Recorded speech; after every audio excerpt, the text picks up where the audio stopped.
Before the cassette, the era of the reel.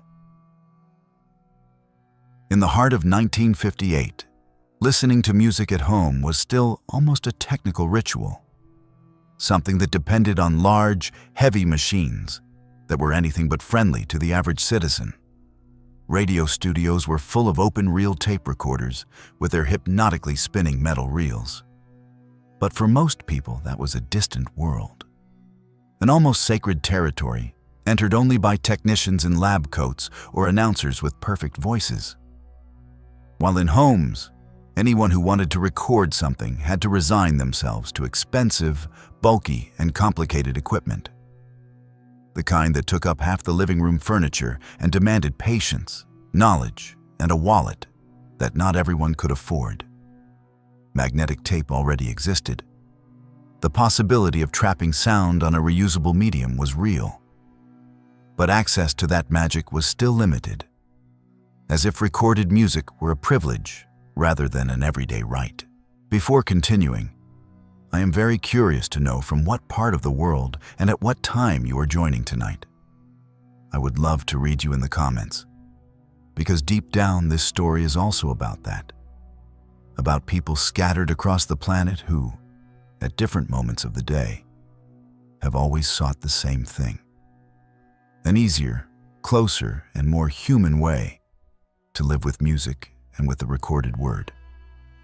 In those years, if someone wanted to capture the voice of a family member, an important meeting, or a simple song from the radio, they had to face reels of tape that unraveled easily, heads that had to be cleaned with alcohol, stiff buttons, clicks, hums, playback speeds that could ruin everything, and a constant feeling of handling a delicate, almost fragile object that could fail at any moment. Open-reel tape recorders were powerful machines, capable of offering excellent sound quality for the time, but they demanded time and space. One had to mount the supply reel, thread the tape through a path full of guides, rollers, and heads, tension it, secure it to the take-up reel, and make sure nothing jammed. A small oversight could cause a knot, a snag, a wrinkled strip of tape, and a ruined recording. And all that process made the idea of recording something ceremonial far removed from the spontaneous and everyday use we now give to any device.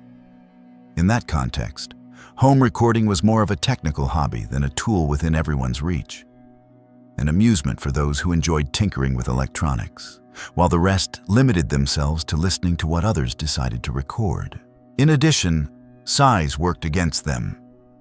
Those devices were large boxes with wooden or metal casings designed to stay put in a corner of the living room or the studio, not to accompany you to another room, much less out to the street, to work, or on a trip. Carrying music with you was practically impossible for most people. Sonic mobility was reserved for a few experimental devices and uncomfortable solutions, and sound remained tied to a specific place. The radio table, the dining room cabinet, a broadcasting studio, or a professional room that smelled of hot tubes and freshly used tape.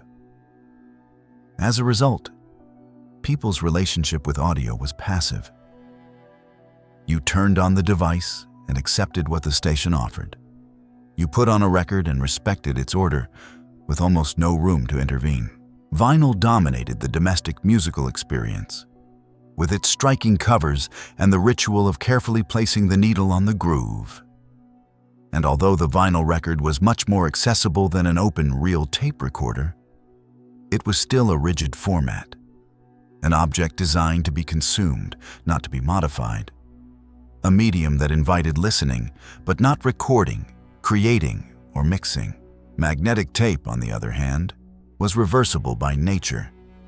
It could be erased, reused, cut, and spliced.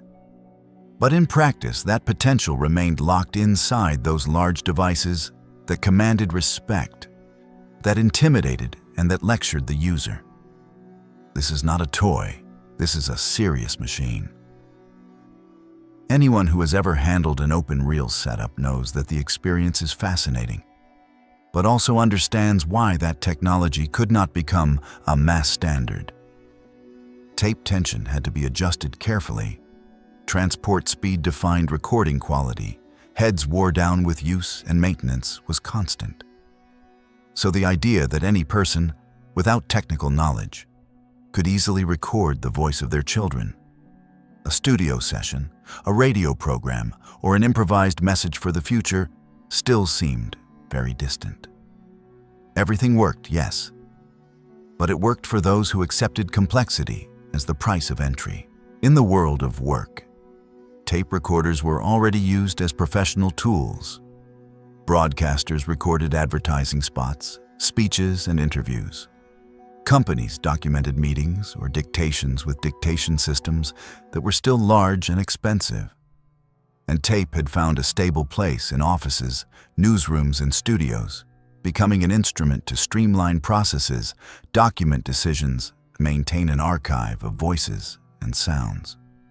However, the economic and technical barrier continued to separate that professional use from the domestic sphere. The average home remained outside that universe, and the idea of creating a personal archive of everyday sounds was still not part of the popular imagination. At the same time, society was changing. The second half of the 20th century was advancing at an ever faster pace. New cultural industries were emerging. The middle class was growing in many countries. Radio stations, record labels, entertainment programs, and the voices sounding on the other side of the speaker multiplied. And more people wanted to appropriate those sounds. Not be content with listening to them and forgetting them, but to preserve them, repeat them, carry them with them, share them with friends and family. There was a latent desire for participation, a need to turn technology into something intimate, into a personal tool, not just a spectacle delivered from above. That tension between a powerful but complicated technology and a public increasingly hungry for creative control generated a very specific gap. A format was missing that could serve as a bridge, that would take the best of magnetic tape, its ability to record and erase, and enclose it in a simple, small, and manageable container. Something that would not intimidate. Something that could sit on the kitchen table, in the bedroom, in the car, in a backpack. The open reel tape recorder was like a home sound laboratory. But not everyone wanted a laboratory at home. Many people simply wanted to press a button and record, without thinking about tensions, tape paths, head alignments, or complicated adjustments. Meanwhile, manufacturers of electronic equipment observed the landscape and detected an opportunity they did not yet know how to materialize. It was necessary to simplify. It was necessary to miniaturize. It was necessary to turn sound recording into something as easy as turning on a radio. The idea was crystal clear, but the solution did not yet exist. The challenge was to package magnetic tape in a stable, protected, standardized format that could be played back and recorded anywhere in the world, without the need for extensive knowledge. That challenge gradually seeped into engineers' meetings, into chalkboards full of sketches, into prototypes that were discarded, into hallway conversations where some began to dream of a tape that could no longer be seen, but would continue to do its job. From time to time, some enthusiastic user looked at their devices with a certain mix of admiration and frustration, aware that the ability to record was valuable, but also that it was trapped inside a hostile interface and a casing too large for a normal desk. Those who worked professionally with audio knew there was a treasure there, but they also sensed that its true potential would be unleashed on the day that technology became truly portable and friendly. The day recording a family memory or a song from the radio became as trivial as writing a sentence on paper. What was missing was someone willing to turn that intuition into a concrete project. An engineer capable of looking at magnetic tape and seeing it not as an exposed reel between two spools, but as the heart of a completely new object. Compact, robust, and so simple that a child could use it without fear. And that search, that obsession with shrinking sound and putting it within everyone's reach, was about to find the right person in a corner of Europe, where quietly, a small revolution was taking shape. Lou Ottens and the dream of shrinking music in a small town in the Netherlands in the early years of the 1960s.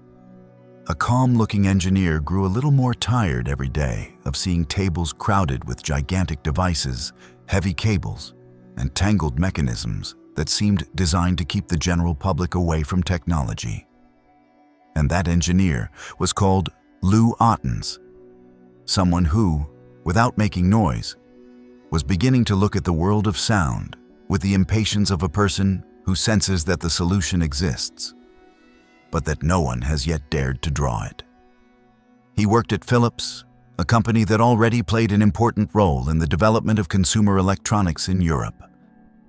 And from his position in the product development department, he had to live daily with tape recorders, turntables, and enormous radios. Those machines that worked, that fulfilled their purpose, but that were still inaccessible for a truly massive and everyday use. Lou was not an eccentric inventor locked away in a garage. He was rather the kind of methodical engineer who observes, takes notes, and returns again and again to the same problem until the pieces begin to fit together. And his favorite problem in those years was the lack of a truly portable and simple audio format. Magnetic tape had already proven its potential. Tape recorders worked very well in studios and offices. But the idea that a normal person could grab a small device, put it in a bag or in a drawer, and record anything immediately was still outside of reality. While some accepted that limitation as inevitable, Lou took it as a personal challenge. And behind that calm expression, there was a very clear ambition: to shrink technology until it became a natural part of daily life. In his work environment, conversations about new products revolved around improving what already existed, expanding catalogs, reinforcing the company's position against its competitors. But Ottens began to insist that the true revolution was not about building even more sophisticated machines, but about making a leap in scale, reducing size, simplifying mechanisms, easing every user gesture until sound recording stopped being an intimidating act and became an almost instinctive action. That vision, which today might seem obvious, at that time went against the current of an industry obsessed with power, volume, and a sense of robustness. And it needed someone capable of defending it with technical arguments, with prototypes, and with results. One of the most well-known anecdotes about Lou Ottens reflects this mindset very well. It is said that, during the design phase, he carved a small block of wood with the size he considered ideal for the future audio medium. A rectangle that had to fit comfortably in his pocket, and that could be held effortlessly with one hand.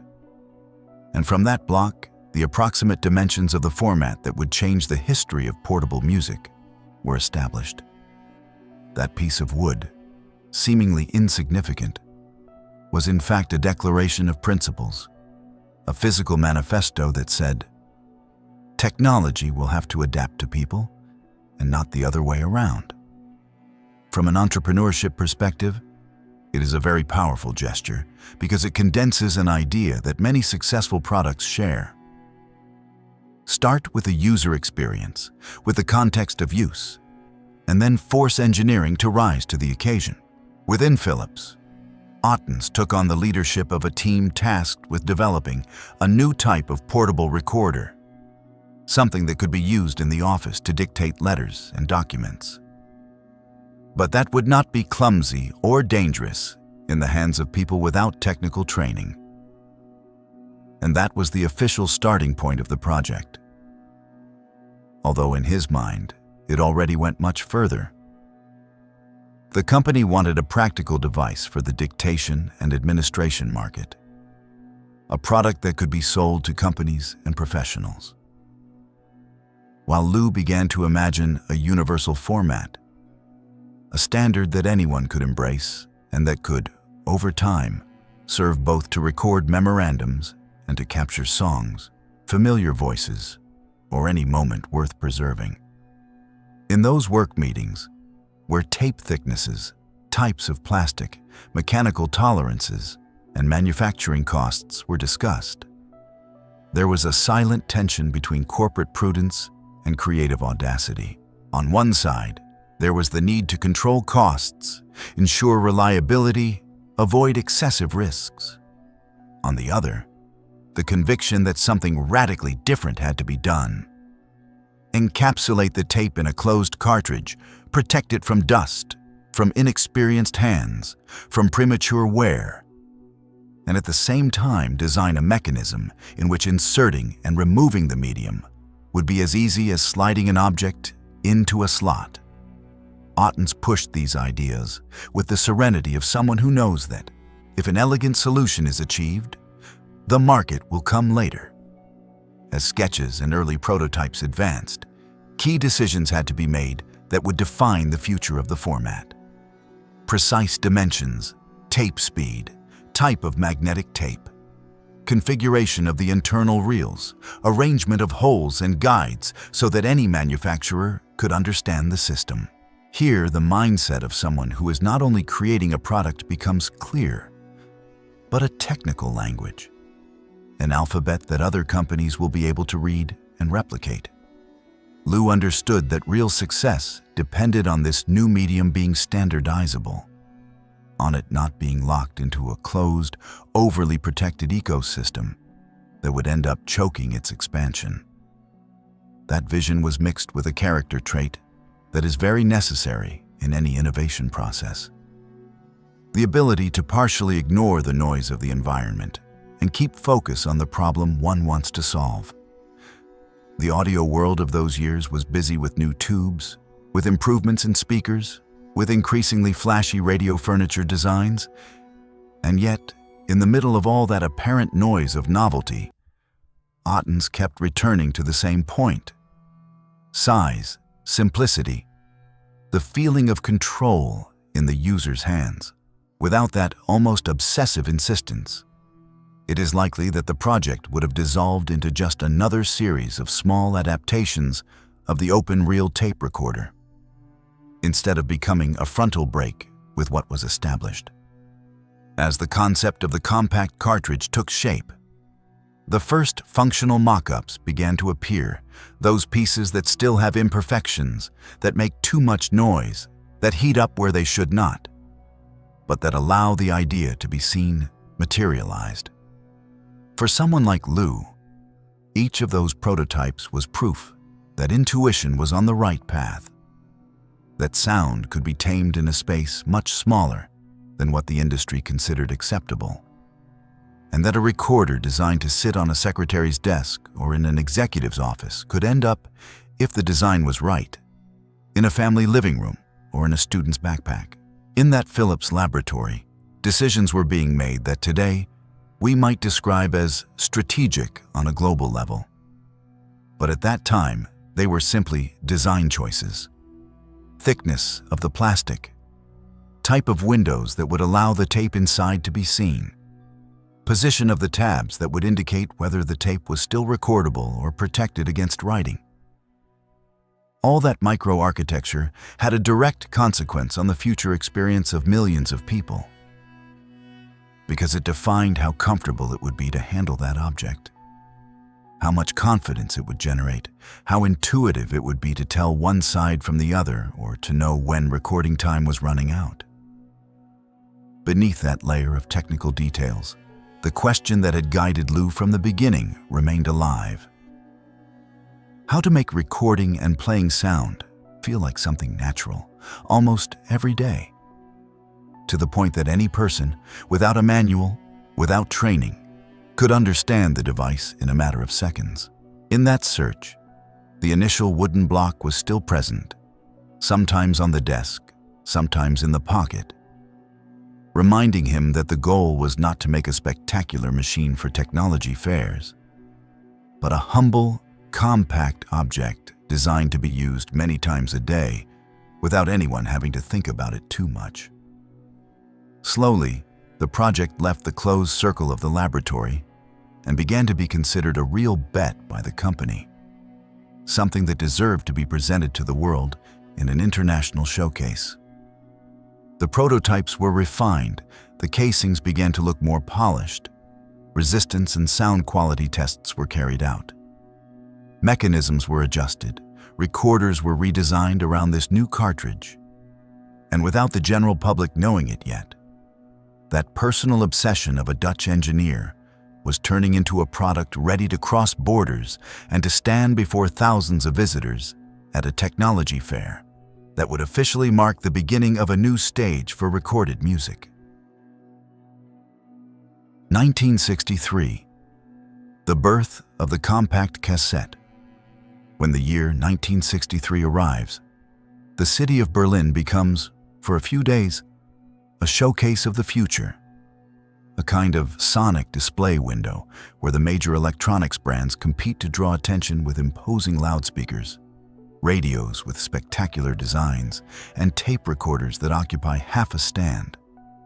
And amid all that visual and acoustic noise, Philips appears with something that, at first glance, impresses no one because of its size, but that is destined to change not only the way people listen, but the way they relate to recorded sound. On a table that might seem discreet, a company engineer picks up a small plastic object, holds it between his fingers, and shows the public what they call the compact cassette, a cartridge that encloses inside it a 1/4-inch wide tape, protected, orderly, ready to be used effortlessly and without fear of tangles. That first visual impact is important because it breaks with the dominant logic of the moment. In an environment where what was impressive was measured in size, power, and number of tubes or transistors, Philips dares to present as the protagonist something that fits in the palm of the hand, almost fragile to eyes accustomed to robust machines. However, the real value is not in the external appearance, but in the idea behind it, that of encapsulating the potential chaos of bare tape in a closed container with two perfectly aligned internal reels, an already defined path, and a design that allows the user to forget about the entire cumbersome ritual of the open reel tape recorder. Instead of pulling tape, tightening it, and guiding it, it is enough to insert the cartridge into the recorder and press a button. Philips's initial proposal for this new format is not yet oriented toward home entertainment. It is designed above all for dictation, for offices in which executives and secretaries can record letters, memoranda, and meetings in a simpler way than with previous systems. The first generation of compact recorders is designed with that objective in mind. Portable devices, relatively light for the time, with a built-in or external microphone and simple, almost intuitive operation. The compact cassette is thus born as a productivity tool, an instrument intended for the business world. But in its DNA, already beats the possibility of becoming something much broader. The cartridge itself is an exercise in technical synthesis. Two reels housed in a plastic shell, transparent windows to see the progress of the tape, standardized holes that allow recorders to grip the medium in exactly the same way every time, markings to indicate which side is being used, and small tabs that, in the future, will become the system for protecting a recording against accidental erasure. Everything is calculated so that the user touches the bare minimum, so that they do not have to think about how the tape moves inside. That logic of hiding complexity beneath a layer of simplicity is a constant in many successful products. And here, it materializes in an almost exemplary way. At the same time, the Philips team sets a tape speed that seeks a balance between acceptable quality and space saving. because the slower the tape moves, the more minutes of audio fit into a single cartridge. The decision to work with that combination of tape width and speed comes at a cost in terms of absolute quality compared to professional tape recorders. But it opens the door to something decisive. Long-duration tapes that can be recorded and played for hours in a compact device, designed for everyday use, not for extreme audiophile demands. In business terms, part of technical excellence is being sacrificed in favor of usability and market reach. During the presentation at the fair, visitors who approach the Philips stand see demonstrations that seem almost trivial, but that anticipate the revolution. A representative speaks into the microphone, stops the recording, rewinds, and instantly plays back his own voice. Another inserts a different tape, ready to be used, without the need to touch a single loop of bare tape. That gesture of taking out one cartridge, storing it, and inserting another generates a type of experience that people immediately recognize as familiar, almost like changing a book or notebook. And that potential familiarity is crucial for any technology that aspires to become a standard. Behind the public scene, there is a strategic decision that will prove to be as important as the invention itself. Philips chooses to license the compact cassette format and the configuration of the recorders in an open way, allowing other manufacturers to adopt the system without having to pay exorbitant amounts or face absurd restrictions. Instead of building a closed monopoly, the company understands that the strength of this format lies in standardization, in the idea that a tape purchased in one country can be played without problem in a device manufactured in another part of the world by a different company. That openness multiplies the possibilities of adoption, and over time, it will become one of the keys to its dominance. The first years were not necessarily an immediate explosion of mass consumption. Every serious technological venture goes through a phase in which the idea needs to find its ideal audience. And there are still doubts, adjustments, misunderstandings.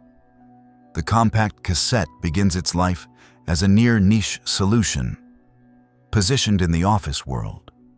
But little by little, as engineers verify its reliability and sales departments detect curiosity beyond the professional environment, a different scenario begins to take shape. Many people who see the demonstration at the fair or at points of sale ask themselves what could be done with that cartridge if it were connected to a radio, if it were used to store music, if it were installed in a car. And there a door opens that will change the course of the format. At the same time, the very physical characteristics of the cassette invite uses that the original design had not prioritized, but that prove irresistible to the domestic market. It takes up little space, can be stored in boxes, shelves, and drawers, can be labeled with a simple piece of paper and a pen, is light, withstands frequent use well, and above all, it knows how to forgive the user, because it is no longer so easy to destroy the tape with an awkward pull as happened with open reels. It is an object that allows itself to be touched, passed from hand to hand, lent to a friend, carried in a coat pocket. Seemingly minor details that, taken together, turn the invention of Ottens and his team into a perfect candidate for integration into daily life. The people responsible at Philips, attentive to this expansion of possibilities, begin to look at the compact cassette from another angle.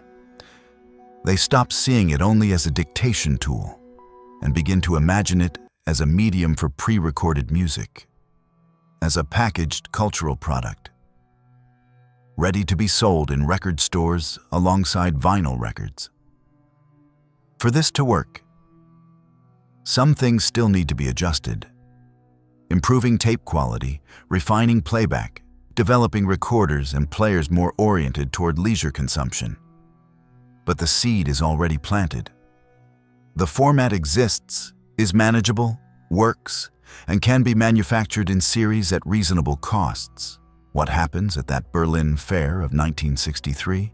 could be described as the moment when an idea ceases to be a laboratory project and becomes a real candidate to turn into an industry. And for anyone who observes it with an entrepreneurial eye, the lesson is transparent. An apparently modest product, well resolved and aligned with latent needs, can have more power than an impressive display of technology that no one knows how to integrate into their daily life. The compact cassette does not win the contest of spectacle, but it remains engraved in the memory of those who seek practical, scalable, and versatile solutions. With the passing of months and the first years, compatible recorders begin to multiply. Other brands join the standard, and the compact tape, no longer so timid, begins to leave the strict realm of the office to move closer to the living room, the bedroom of teenagers, the car radio, preparing ground that, in a short time, will transform the way families listen to, store, and share their music and their voices. From Dictation to the Living Room. By the late 1960s, the small cartridge that had been born in office environments begins to shift out of place, to escape the desk of the executive and the secretary. And one of the first places where that displacement becomes noticeable is in neighborhood appliance stores. Those shops where people walk in to look at televisions, washing machines, tabletop radios, and suddenly discover, on a somewhat more discreet shelf, compact tape recorders that promise something very simple and at the same time very powerful. The ability to record at home with relative ease. The technology that once seemed to be the exclusive domain of companies and radio studios moves a little closer to the average citizen.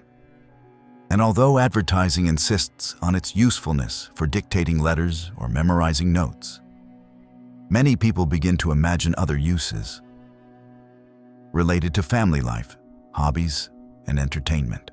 The first scenes of this domestic leap have something of a shy experiment about them. A father who buys a recorder for work things and ends up taking it into the living room on a Sunday afternoon to capture the voices of his children. A family that decides to record a message for a relative who lives far away and will receive the tape by mail. A student who uses the recorder to review lessons, but who discovers, with a certain sparkle in his eyes, that he can place it near the radio speaker and capture an entire song. In every home where a cassette device enters, official and serious use coexists with playful curiosity, with that feeling of experimenting with something that suddenly makes it possible to stop sonic time, to freeze moments that, until very recently, vanished into the air. At the same time, manufacturers realize that there is a great deal of ground to explore beyond dictation, and hybrid devices begin to appear that combine radio and cassette in the same chassis.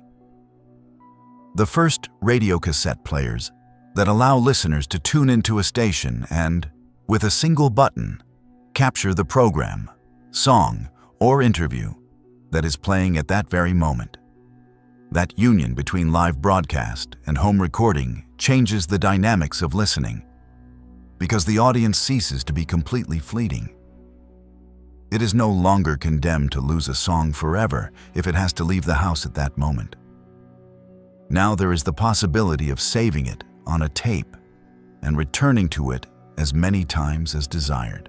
In parallel, record companies, which at first viewed the format with the caution of those who do not quite see a clear market, begin to run the numbers and consider an idea that will end up being decisive.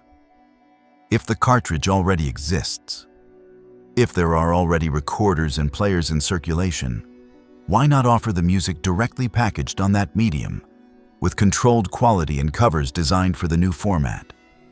This is the birth of the music cassette, commercial albums released on compact tape, ready to be purchased in record stores, kiosks, or department stores, with the same content as vinyl, but in a smaller, lighter, and more resistant presentation. This transition does not happen overnight. There is no exact date on which the cassette invades the living room. It is a cumulative process made up of small consumer decisions, of families who choose a radio cassette player instead of a traditional radio, of young people who begin to ask for cassettes by their favorite artists as birthday gifts, of drivers who discover that a cassette unit in the car allows them to take their own music on the road. Little by little, the living room, which had been almost exclusively the territory of the turntable, opens up a space in the cabinet for a cassette device. And in many homes, both coexist for years, each with its own function. Vinyl as a symbol of collection and ritual. Tape as a flexible tool, ready to be recorded, erased, and reused. The presence of the cassette in the home not only changes what is listened to, but how the experience of sound is lived. Children discover that they can record themselves singing, acting, inventing fictional radio programs. Teenagers capture songs from the radio and assemble small personal compilations, with their favorite tracks linked one after another. Parents record messages for relatives in other countries, turning the tape into a kind of sonic letter loaded with laughter, accents, background noises, and awkward silences. Each tape ceases to be a simple industrial product and becomes, in many cases, a capsule of memory, an object where commercial songs, family voices, and random fragments of radio are mixed together. From an entrepreneurial perspective, what is interesting about this moment is how an invention designed with a relatively utilitarian purpose ends up colonizing an emotional, affective territory that was not part of the original briefing. The cassette enters homes under the excuse of usefulness, because it simplifies certain recording tasks, but ends up installed in everyday life as an extension of intimacy, a medium that stores memories, inside jokes, messages that could not exist with the same force in another format. That reinterpretation of the product by the user, that ability to appropriate the technology and give it a new meaning, is one of the clearest signs that a format has truly taken hold. Record companies, perceiving the growth of music cassettes, adjust their distribution strategies, begin to reissue entire catalogs on tape, strike agreements with equipment manufacturers to offer bundled packages of player and cassette collections, experiment with special editions, compilations, and exclusive releases in this format.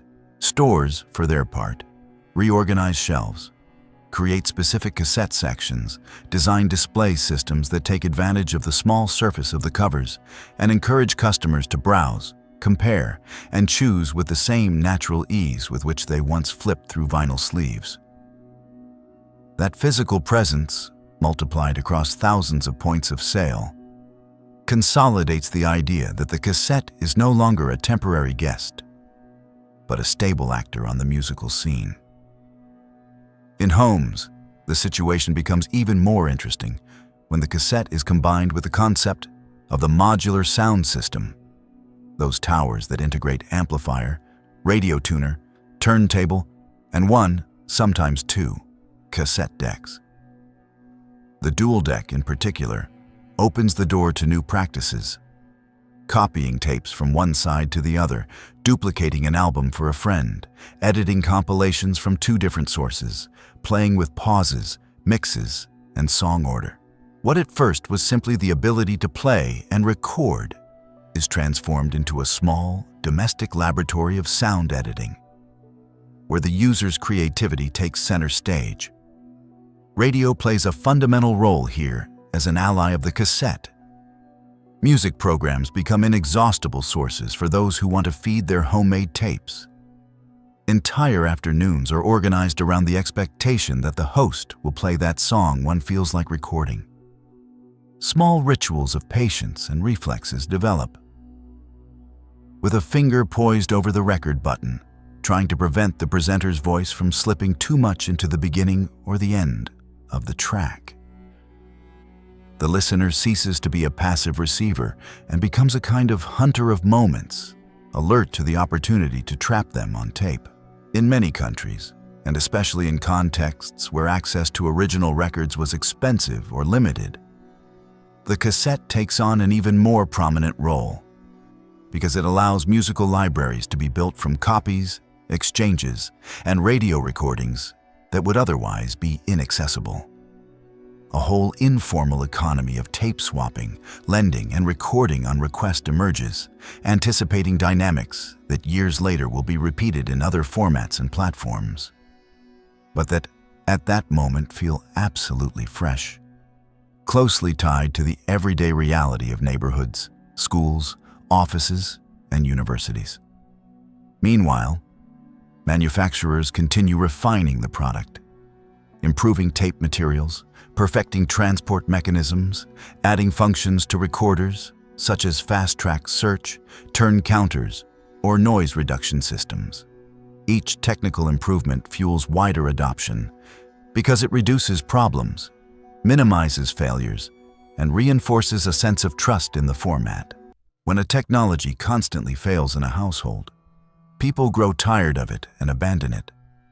But when the cassette proves to be reasonably reliable, resistant to intensive use, enduring travel, moderate falls, and inexperienced hands, it earns a lasting place in daily routine.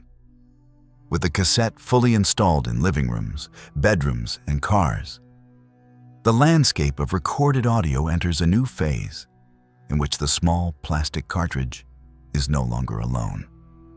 As the format consolidates, alternatives appear that seek to challenge its conquered space. Other systems that promise better sound, greater convenience, or more direct integration with the world of the automobile. And in the years that follow, this coexistence will give rise to a true battle to define which standard will become the dominant one for portable music. The war of formats, 8-track versus cassette. As the cassette began to carve out a place in homes and in everyday life, especially in Europe and Japan, in the United States, a silent battle was being fought for the dominance of sound on the move. A war whose main stage was the interior of the car, and whose protagonists were, on one side, the 8-track cartridge, the famous 8-track, and on the other, that compact cassette that was pushing forward from Philips with a very different philosophy. It was not only about which one sounded better in technical terms, but about which format better understood the way people wanted to live with music during their journeys and in their daily routines. The 8-track cartridge had appeared in the middle of the 1960s, driven by powerful figures in the American industry, with the collaboration of companies such as Learjet, and its central idea was very attractive to the driver of the time. A robust cartridge of a good size that was inserted into a slot in the car audio system and offered hours of continuous playback without the need to flip it over, thanks to a looped tape that rotated permanently. For those who spent many hours on the road, this was almost a dream, because it made it possible to forget about changing sides, rewinding, or searching for tracks. The cartridge simply kept playing while the vehicle moved along highways and secondary roads. The 8-track system worked by dividing the tape into 4 stereo programs, 8 physical tracks in total, which were selected through an internal switching mechanism. And although from an engineering point of view it had a certain elegance, in the real user experience, curious situations appeared. Songs that were cut abruptly because it was time to move on to another program. Track changes in the middle of a guitar solo. Jumps that reminded the listener that they were subject to the logic of the machine and not to the natural flow of the music. Despite these details, for a time the 8-track became a symbol of modernity in North American cars, especially in the years when the automobile industry was living through its own golden age of exuberant design and enormous engines. The cassette, for its part, arrived in that same market with a different approach, closer to the logic of the home and of general portability than to that of the automobile as the only stage.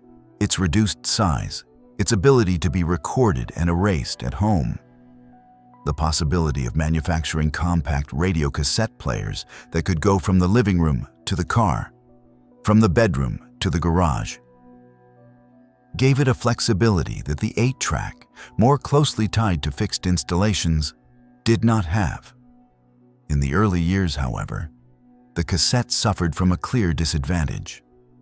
The sound quality of 8-track cartridges, in their best versions, was superior and withstood engine noise, and the environment inherent to driving better. From an entrepreneurial perspective, what was being seen in that war of formats was the clash between two visions of product and ecosystem. The 8-track positioned itself as a dominant solution for a specific context, the car, with very strong agreements with automobile manufacturers and an aspirational product image, linked to an American way of life based on long distances and endless roads. The cassette, by contrast, bet on becoming a transversal standard, present in the home, in the office, in the street, and progressively, also in the car.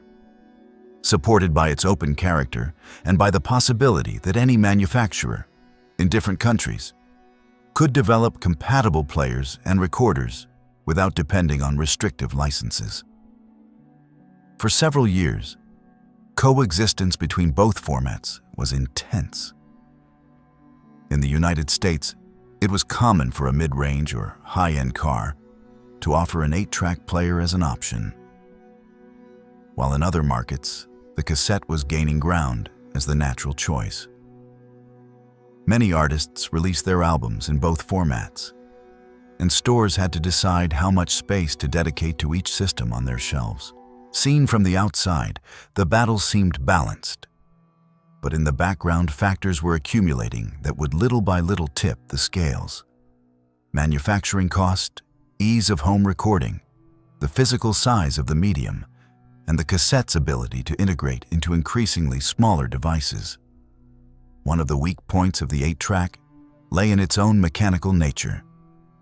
The continuous tape loop subjected the medium to constant stress.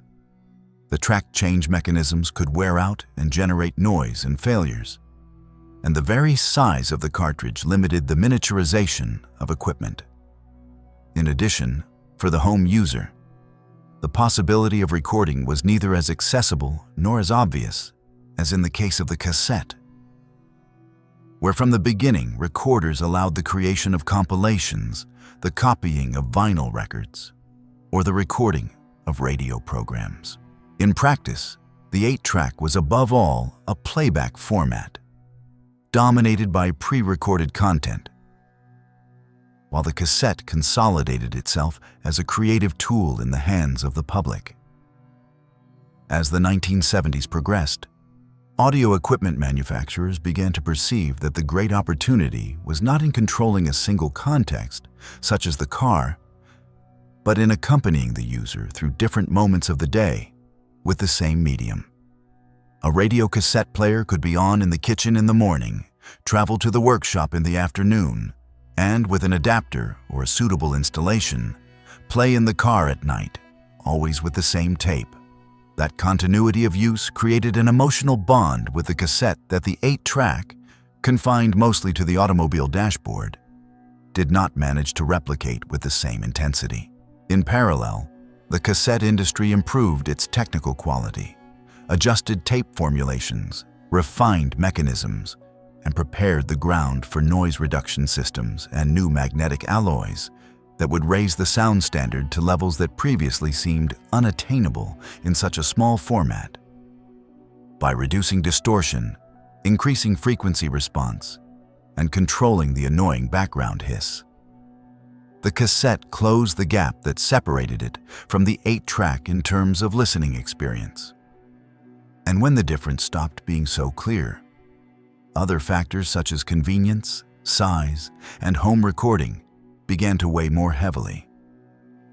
The 8-track, despite having been a powerful symbol of modernity, also carried a sense of rigidity in use. Songs came fixed in an order that was difficult to alter. Navigation between programs was clumsy, and the continuous loop structure meant that, sooner or later, The listener felt that the format imposed its own rules on the music.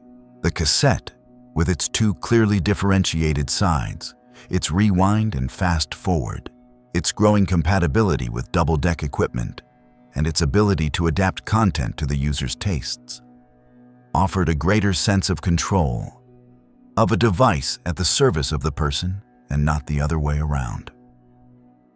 By the end of the 1970s, the panorama was beginning to clarify.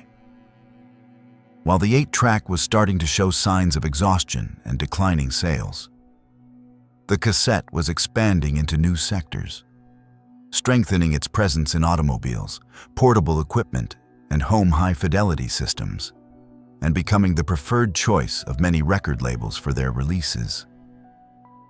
The war of formats had produced a winner, not so much through an overwhelming technical victory, but through a combination of flexibility, openness, portability, and adaptation to the real needs of the public. That victory, however, would not have been complete without a profound change in the perception of the cassette's own quality. A technological leap that would make it stop being seen as an acceptable and functional medium, and start to be considered a worthy means to enjoy music with a high level of demand. Something that was about to happen thanks to a series of innovations in tape formulation and in electronic sound processing systems that would forever transform its reputation. The leap in quality. As the decade of 1970 moves toward its midpoint, the cassette has already won the battle of practicality, portability, and versatility. But it still carries an uncomfortable label in certain circles. Many engineers and high-fidelity sound enthusiasts look at it with a mix of lukewarm respect and condescension. They see it as a useful medium for the car, for the kitchen radio, or for home recording. Yet they still consider it incapable of competing with the sonic cleanliness of a good vinyl record or a professional open-reel tape. That perception becomes the next great wall the cassette must tear down.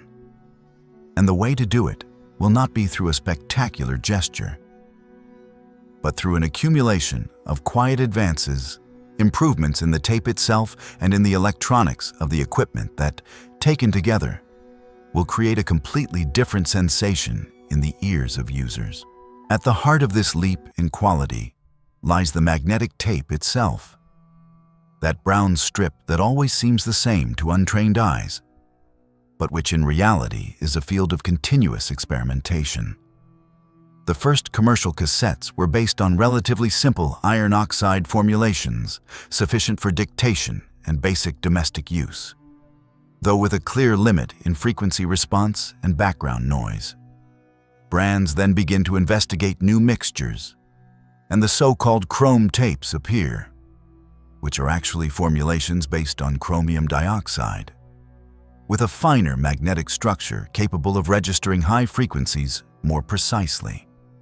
This translates into a sensation of greater brightness and clarity in the treble, while at the same time maintaining a somewhat more controlled noise level. The arrival of Type 2 tapes, the chrome ones, forces deck manufacturers to refine their machines, to incorporate switches that allow the selection of the inserted tape type, and to design equalization circuits and recording levels specifically intended to take advantage of these new characteristics.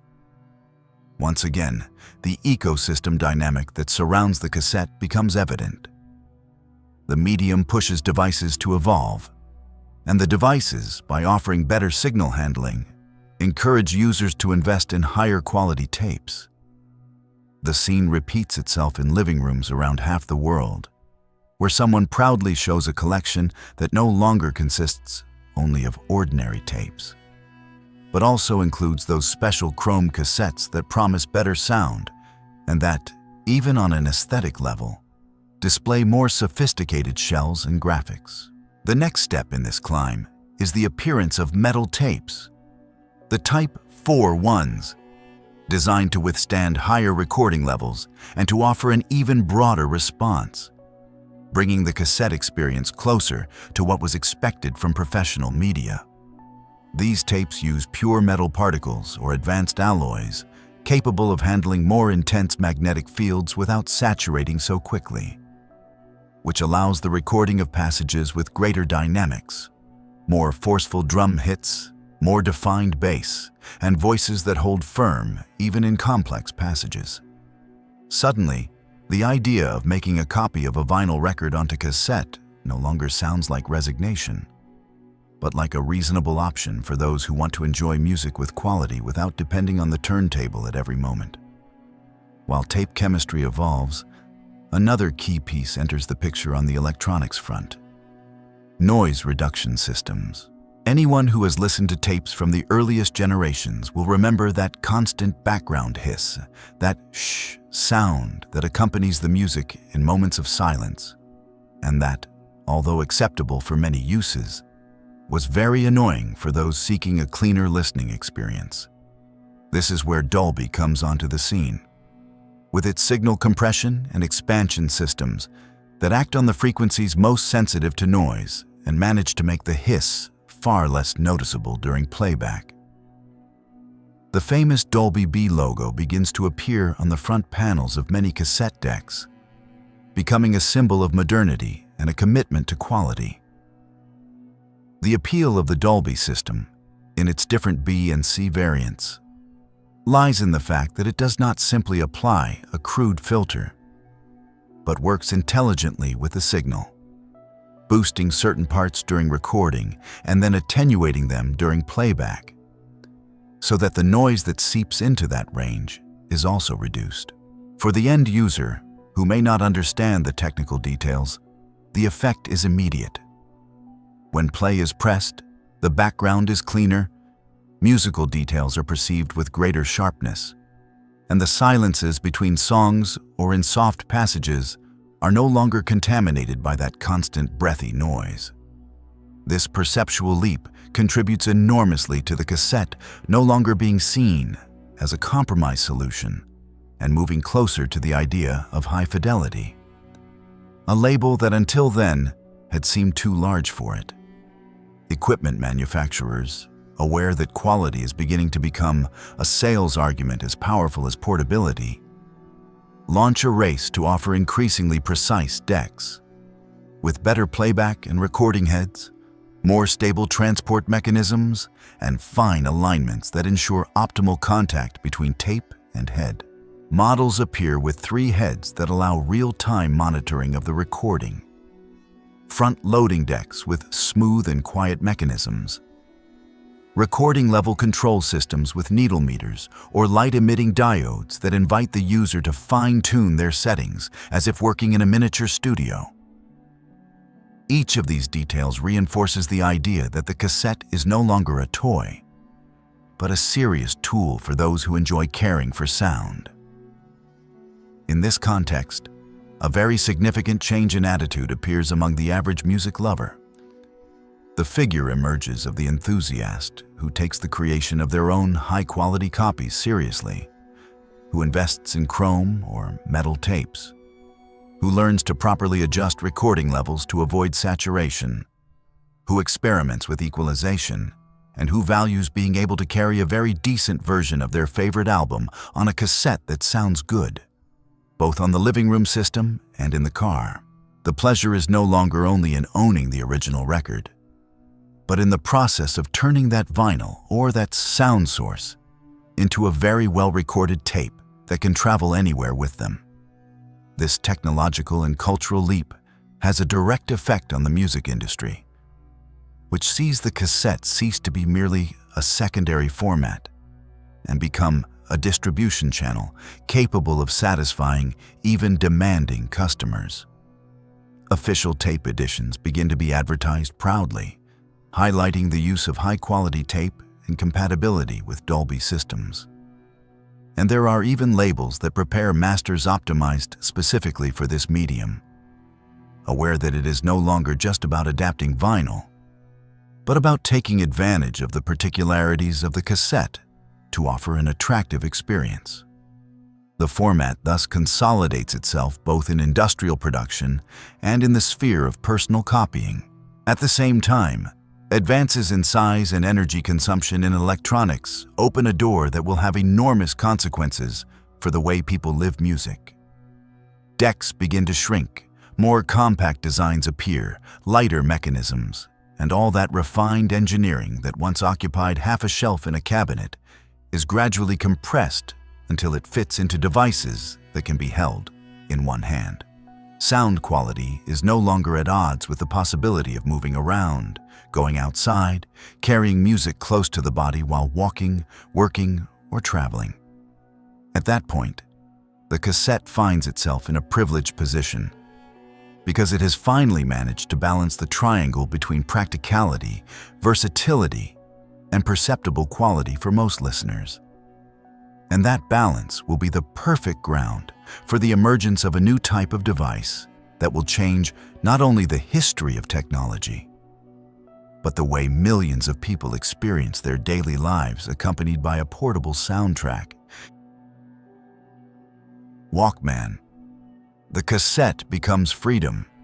At the end of the 1970s, when cities were beginning to fill with neon lights, giant advertisements, and an increasingly visible youth culture on the streets, the cassette had already earned its place in living rooms, in cars, and in home audio systems.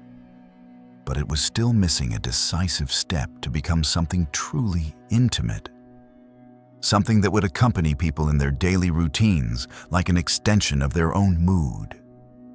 And that leap would happen when someone dared to free the tape from the living room cabinet and hang it, metaphorically, around the user's neck. In that context, Sony appears with an idea that at first, not even its own executives fully understood. A small device designed to listen to music through headphones that would change the relationship between the body, public space, and sound. The Walkman. The concept was, on the surface, extremely simple. Take cassette technology, reduce it to the bare minimum, eliminate the built-in speaker, and rely on lightweight headphones that rest directly on the user's ears, so that music would stop filling a room and begin filling the head of a single person. That decision to give up the speaker was not trivial, because it challenged the logic of the time, which was based on showing power, volume, and sonic presence, and instead proposed something many executives found puzzling. A device that played only for the person wearing it, almost silent to the outside, discreet, without display.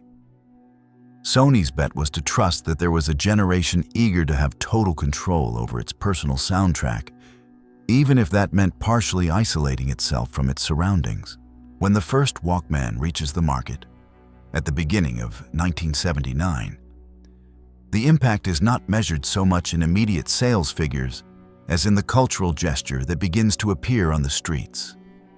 Young people walking with headphones on, people running with a small device hanging from their belt, subway riders staring out the window while inside their heads, music plays that no one else can hear. The cassette, which until then had been a shared recording and playback tool, becomes a vehicle of intimacy, a portable capsule of emotions capable of accompanying the user on their commutes, in moments of waiting, on routine journeys that suddenly fill with meaning thanks to a song that arrives at exactly the right moment. From a product design perspective, the Walkman is a master lesson in how to reconfigure an existing format to open up a completely new use. The cassette does not change shape. The cartridge is the same, but the context in which it is used is transformed entirely. It no longer depends on a fixed power outlet or a speaker system, but on a small, low-consumption motor, replaceable batteries, and mechanics adjusted down to the millimeter so the device can be light, durable, and reliable even in motion. Every gram matters. Every detail of the transport mechanism is refined to prevent skipping. Every material choice seeks a balance between robustness and portability that allows the user to carry the device over the shoulder inside a large pocket or clipped to the waist for hours. The emotional impact generated by this new way of listening is hard to exaggerate. Whoever owns a Walkman no longer depends on street radio, on background music in shops, or on a selection someone else has made in a bar. Because they can carry their own cassette collection, choose which album plays when the traffic light is red, which song accompanies the walk to work, which track plays just before an important appointment, which melodies fill the silence of a city that suddenly turns into the setting of a personal movie. The experience of moving among strangers while a private soundtrack transforms the perception of the environment becomes, for many, addictive. On a social level, the Walkman introduces a new way of being in public and in private at the same time. Headphones function as a kind of symbolic boundary, a silent sign indicating that the person is in their own world, focused on their music, perhaps willing to disconnect a little from other people's conversations, traffic noise, or strident advertisements. A new body language emerges. Heads moving to the rhythm of the music, gazes lost on the horizon, small foot taps marking the beat on the floor of the train or the bus. The city remains the same, but the way of inhabiting it changes. And in many cases, that transformation is directly associated with the cassette, which is now perceived as the heart of an individual listening experience. The success of the Walkman and its competitors, because other brands soon release their own portable players, boosts the production of commercial cassettes and further strengthens the bond between the format and young audiences. Albums are no longer conceived only for the living room or the car. Bands and record labels understand that their songs will now be heard pressed against ears during solitary commutes, in schoolyards, during office breaks. And that new reality even influences how tracks are sequenced on a record, the length of albums, and the importance of song openings that must quickly capture the listener who is walking. At the same time, the Walkman reinforces a practice that had already been growing for years: the creation of personalized compilations. If it once made sense to make a tape with favorite songs to play in the car or on the living room system, now that compiled tape gains even more value because it becomes the daily companion of the portable player. People of all ages spend hours recording their own perfect side A and side B, selecting the order, timing the length of each track so it fits the available space, adjusting recording levels to avoid abrupt volume jumps between songs recorded from different sources. The tape stops being just the carrier of a specific album and starts becoming a space for creative editing, a canvas on which each person designs their own musical narrative. From a business point of view, the Walkman demonstrates something that is sometimes forgotten when talking about innovation. It is not only about inventing a medium or a base technology. What truly matters is imagining the context of use that turns that technology into a daily necessity.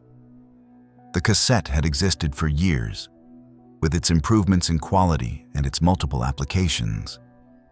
But it was the idea of making music truly personal, of carrying it on oneself in a small device designed for movement, that triggered a profound cultural shift. Sony, with its bet on the portable player, did not just sell millions of units. It built a new relationship between the individual and sound that other formats would later try to imitate. Of course, the success of the Walkman was not without criticism and fear. There were voices warning of possible social isolation, of the image of cities filled with people absorbed in their headphones, disconnected from what was happening around them. And although some of those concerns were partly justified, the reality is that for many people, the portable player also meant an emotional refuge, a way to manage the noise of the world, to concentrate, to find a thread of stability in hectic days. For entrepreneurs observing the phenomenon, it was clear that the audio business was no longer limited to selling devices and media. It was about intervening in mood management, in the subjective experience of time and space. The iconic image of the Walkman, with its blue and silver casing in the early models, its prominent play button, and its lightweight headphones with round foam pads, was etched into the memory of an entire generation. But the true legacy of that device goes beyond its specific industrial design. It lies in having shown that technology can be a vehicle for everyday freedom, for choosing what to listen to, when, and where. Once that door is opened, it becomes almost inevitable that people want to take the idea further and begin experimenting with the content they put inside the tapes, mixing songs, recording voices, creating unique combinations that exist in no official catalog, and that function as a kind of sonic calling card. Something that very soon will take on an almost mythical form in cassette culture. The revolution of mixtapes. At the beginning of the 1980s, when the Walkman had already become a familiar companion on buses, in parks, and in school hallways, the cassette began to reveal one of its most powerful facets, the one that placed each person in the role of editor of their own soundtrack. And from that mix of accessible technology, radio full of music, and double-deck players, a phenomenon was born that would define an entire generation.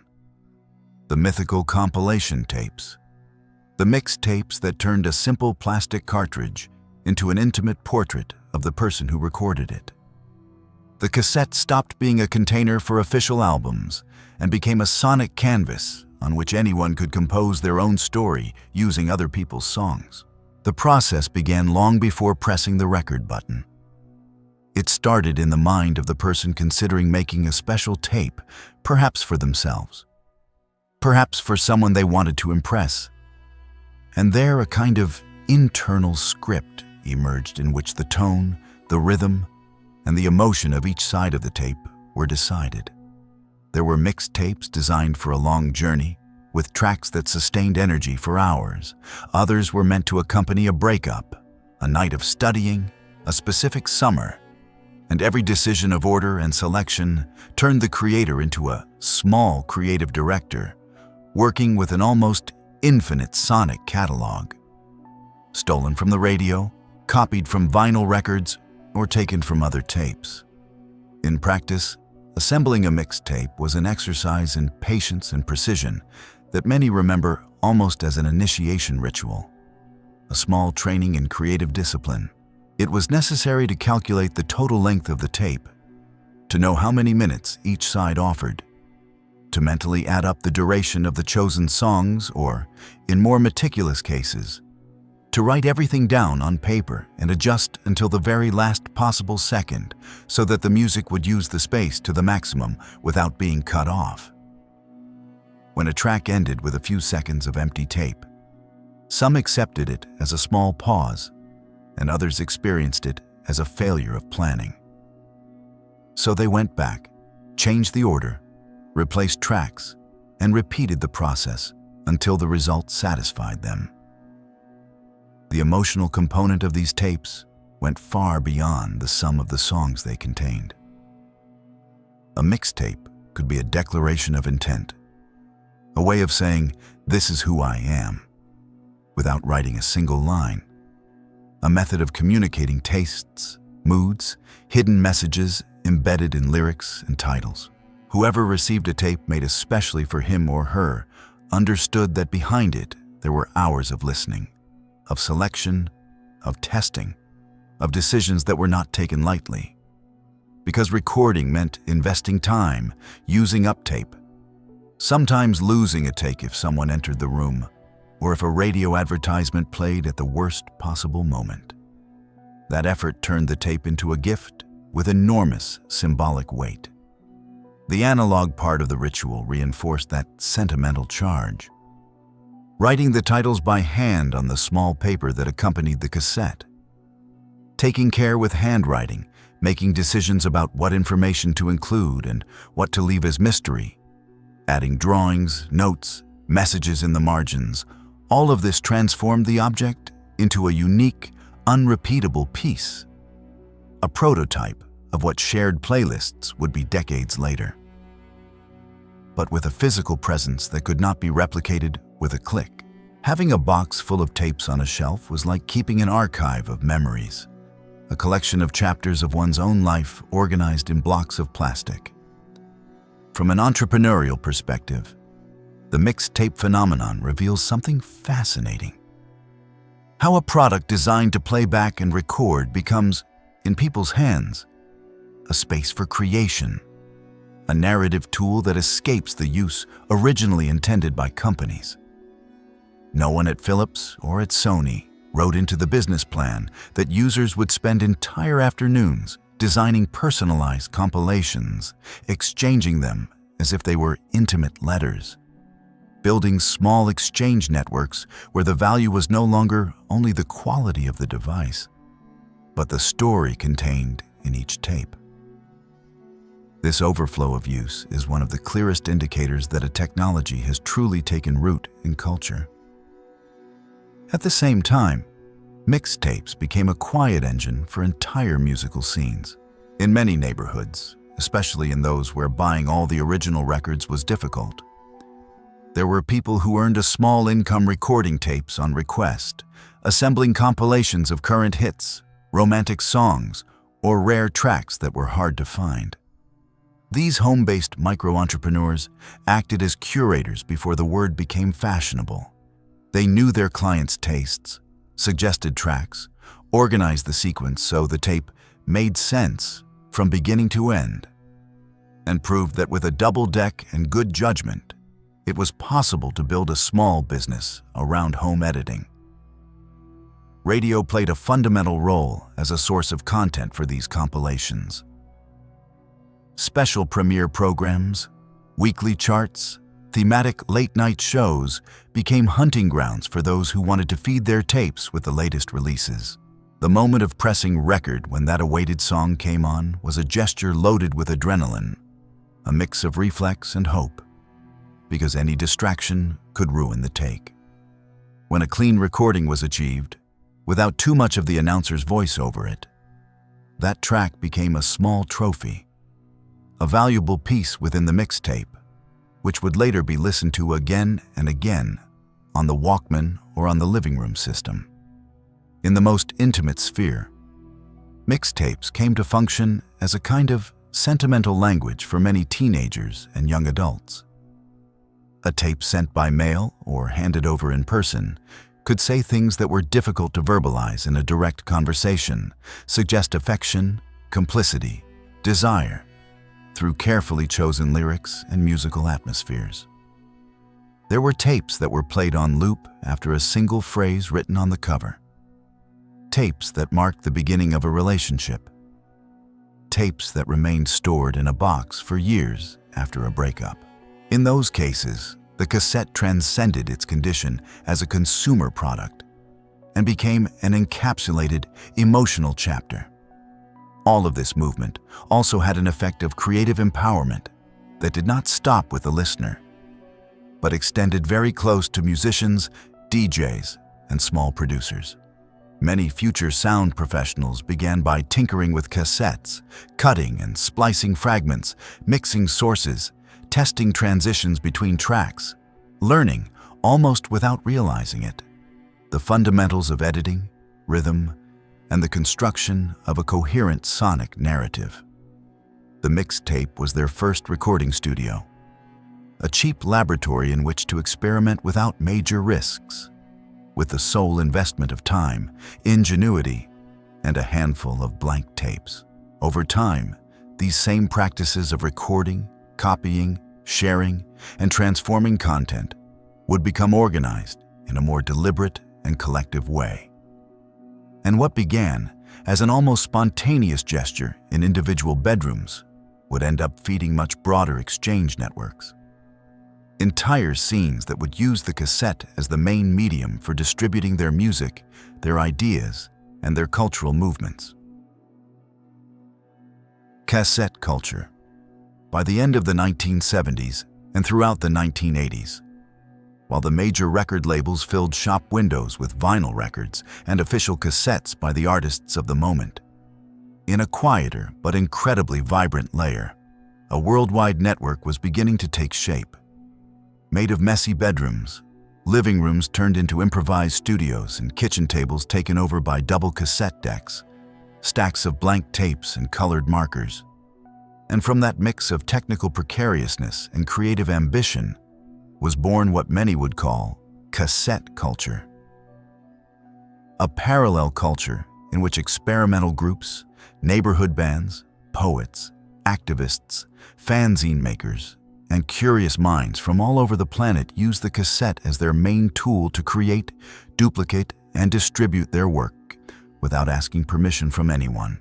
In this universe, the simple fact of owning a double-deck radio cassette recorder turned any person into a small production center, because it was enough to plug in a cheap microphone, a borrowed keyboard, a battered guitar, or even another sound source, record onto a master tape, and then duplicate it again and again in small runs that were sold by mail, exchanged at concerts, or placed in independent shops willing to bet on strange, risky, or outright unclassifiable material.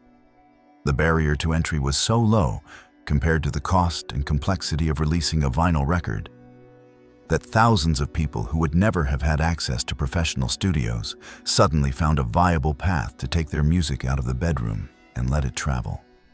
A key piece of this cassette culture was the postal service, the physical network of envelopes, packages, and handwritten addresses that connected people who did not know each other face to face, but shared a similar sensitivity. On the last pages of photocopied fanzines appeared lists of home-based labels and artists who wrote things like, "Send your tape and I will reply with another," or "Recording trades available." Hidden in those lines was an international dynamic of sonic barter that turned the mailbox of many homes into a gateway to remote scenes. Industrial punk from another country, primitive electronics from a small town, live recordings of groups that would never be heard on commercial radio. Each envelope that arrived contained a tape with a handmade cover, photocopied notes, thank you messages, lyrics, addresses of other contacts, and that web of links grew like a kind of very slow analog internet, but one that was surprisingly resilient. Independent labels that based their activity almost entirely on cassette tapes were, in many cases, one-person operations or projects with very few members. Ventures where the same person composed, recorded, duplicated, designed the covers, wrote the texts, and went down to the post office with bags full of packages ready to travel to other countries. The business model was minimal but effective. Copies were sold at low prices. The money was reinvested in more blank tapes.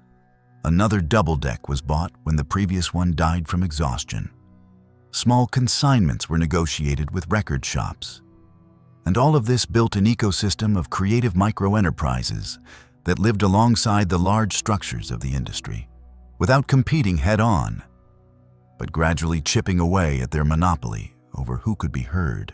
In punk, post-punk, alternative rock, and industrial music scenes, the cassette became a symbol of coherence with the do-it-yourself ethic, because it allowed the recording of demos, live shows, and homemade albums without submitting to the filter of traditional record labels, which often demanded changes in sound, image, or attitude in order to consider a release viable.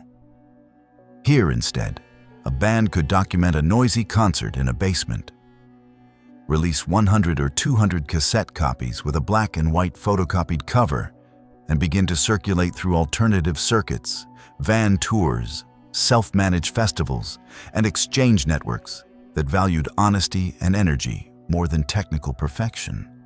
That same logic extended to experimental scenes, where sound artists playing with noise, field recordings, and unconventional structures found in tape the ideal medium to share their experiments without having to convince anyone of their profitability. In other parts of the map, especially in urban neighborhoods of large cities, the cassette also became a protagonist, but in the service of a different energy, one more closely tied to the street, to dancing and to spoken storytelling. In the early years of hip-hop, tapes recorded at neighborhood parties, in parks, and in community gyms were the main medium for capturing performances that had no place in the studios of major record labels. And those recordings were copied again and again, changing hands, feeding the reputation of disc jockeys and masters of ceremonies, building the memory of a scene that was still informal, but was already organizing itself through cassettes full of voices, rhythmic basses, and crowds shouting in the background. Before many of those artists signed contracts, they existed as legends recorded on tapes that circulated from hand to hand, defined by the saturated and direct sound of neighborhood equipment. In countries where access to original vinyl records was expensive or limited, the cassette was transformed into the backbone of entire musical economies. Open-air markets, street stalls, small electronics shops, and bazaars filled up with locally duplicated tapes featuring traditional music, regional pop, concert recordings, religious sermons, compilations of international hits, and completely homemade productions that otherwise would not have found an outlet. Anyone with a high-speed deck could set up a small business in a corner of the city, offering copies on demand, personalized compilations, and informal catalogs that spread through neighborhoods, towns, and regions, giving life to a value chain based more on direct relationships with customers than on the big releases promoted by radio. The key to all this movement lay in the combination of low costs and creative autonomy. From a business perspective, the cassette functioned as an accessible entrepreneurship platform. The initial capital was not enormous. The minimal infrastructure could be set up at home. The raw materials were blank tapes, electricity, and time. And the distribution channel was a mix of mail, concerts, word of mouth, and presence in small but strategic points of sale.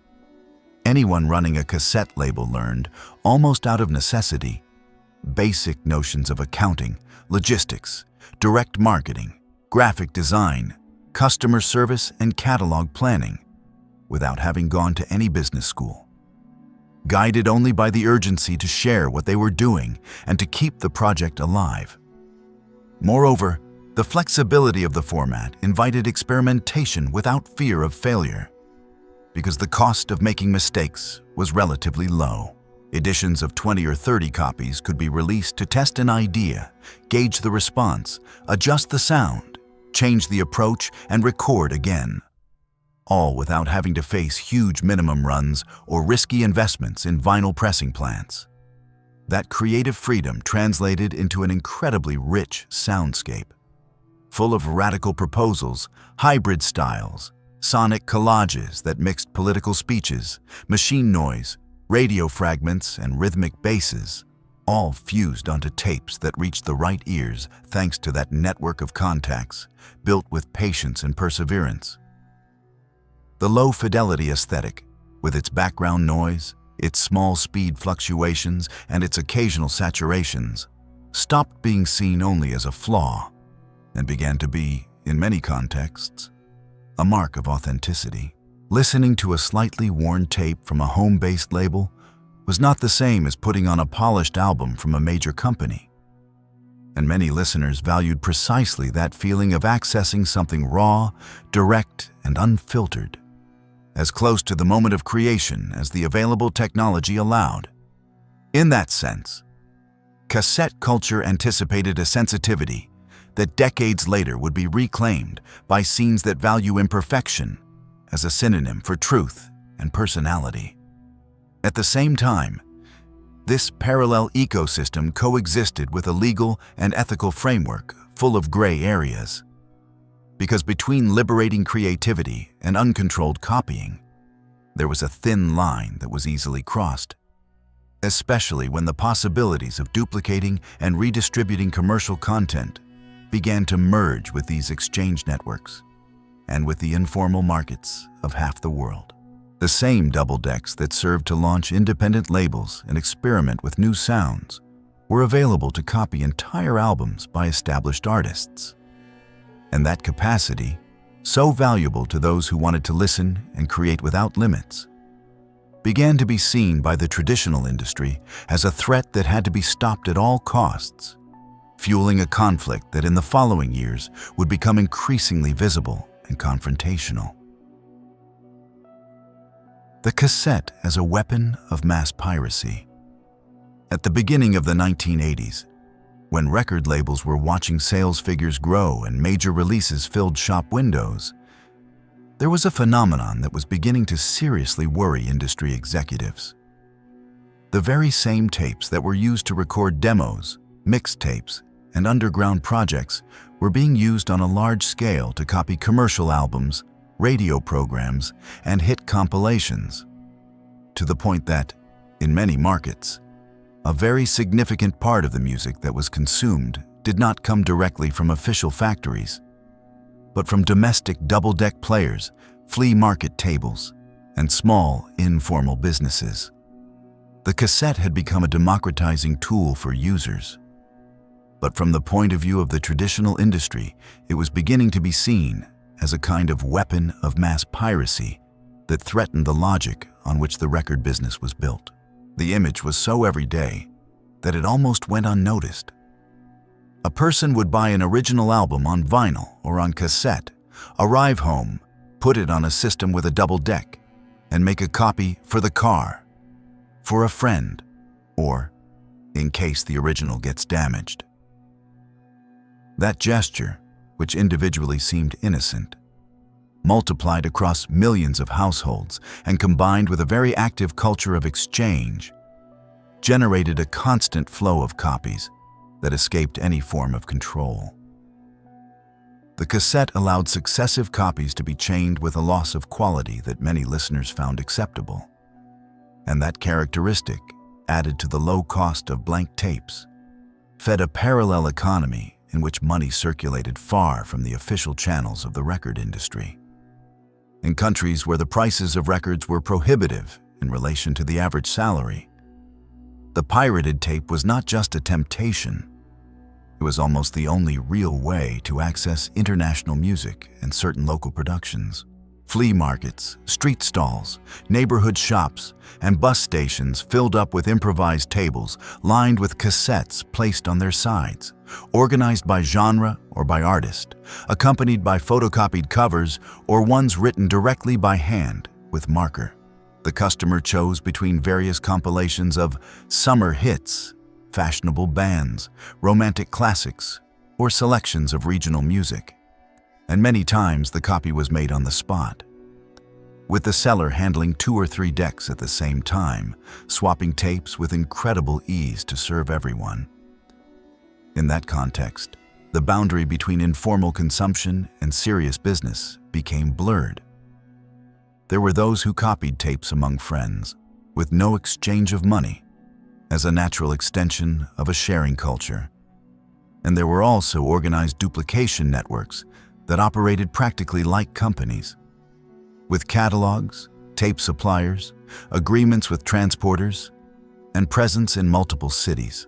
The major companies saw how their releases circulated in copied form just days after hitting the market, and how in some territories official sales did not reflect the true cultural impact of an album, because the audience knew it perfectly well, but through homemade or semi-industrial copies. The industry's response did not take long, and it translated into awareness campaigns that today might even seem naive, but that at the time were very aggressive. Slogans such as "Home taping is killing music," logos with skulls formed by crossed cassettes, messages on record covers warning that private copying harmed artists, technicians, and everyone who participated in the value chain. The attempt was to convince the public that the act of copying a tape was not neutral, that behind every duplication there was income that failed to enter the record label's cash register, and by extension, the pockets of those who made a living from making music. However, in practice, public perception was very different. For millions of users, the cassette represented freedom of use, flexibility, and a way to gain access to content that they otherwise would not be able to enjoy. Private copying was seen as a natural extension of the right to use what one had purchased, something as everyday as lending a book or recording a movie from television. Moreover, in many cases, copying functioned as a gateway to official consumption. Someone who received a pirated tape discovered an artist, fell in love with their music, and when they had the opportunity, bought concert tickets, shirts, or even original editions if their finances allowed it. The relationship between piracy and economic harm was not as linear as the industry presented it in its campaigns. At the same time, technology was clearly playing in favor of copying. The double deck had become a standard in home stereo systems, and manufacturers openly boasted about their fast duplication capabilities. With buttons labeled to copy from one tray to another, start and stop synchronization systems, and even high-speed dubbing modes that allowed a tape to be duplicated in a fraction of real playback time. The advertising message, in that case, went in the opposite direction from that of the record labels. While they called for restraint, hardware manufacturers sold the ease of copying as an added value of the product. In that tension, something very interesting is revealed from a business perspective. When the incentives of those who manufacture hardware and those who control content collide, the user usually ends up at the center as the beneficiary of that competition, taking advantage of the tools placed within reach to maximize their experience, even if that generates conflicts at the top of the chain. In the case of the cassette, manufacturers needed to justify the purchase of new and more expensive equipment, and the ability to copy was a powerful selling point, while record labels needed to maintain control over the reproduction of their catalogs. Both interests were legitimate, but they were not aligned, and technology ended up pushing toward openness. Cassette piracy also had unexpected effects on the dynamics of musical creation itself. Some artists complained about the loss of potential income, but others acknowledged that the wide circulation of copies helped them build a fan base, especially in genres and scenes that did not have large promotional budgets. There were rock, metal, hip-hop, and tropical music groups that knew perfectly well that their records were circulating in unofficial versions throughout an entire region.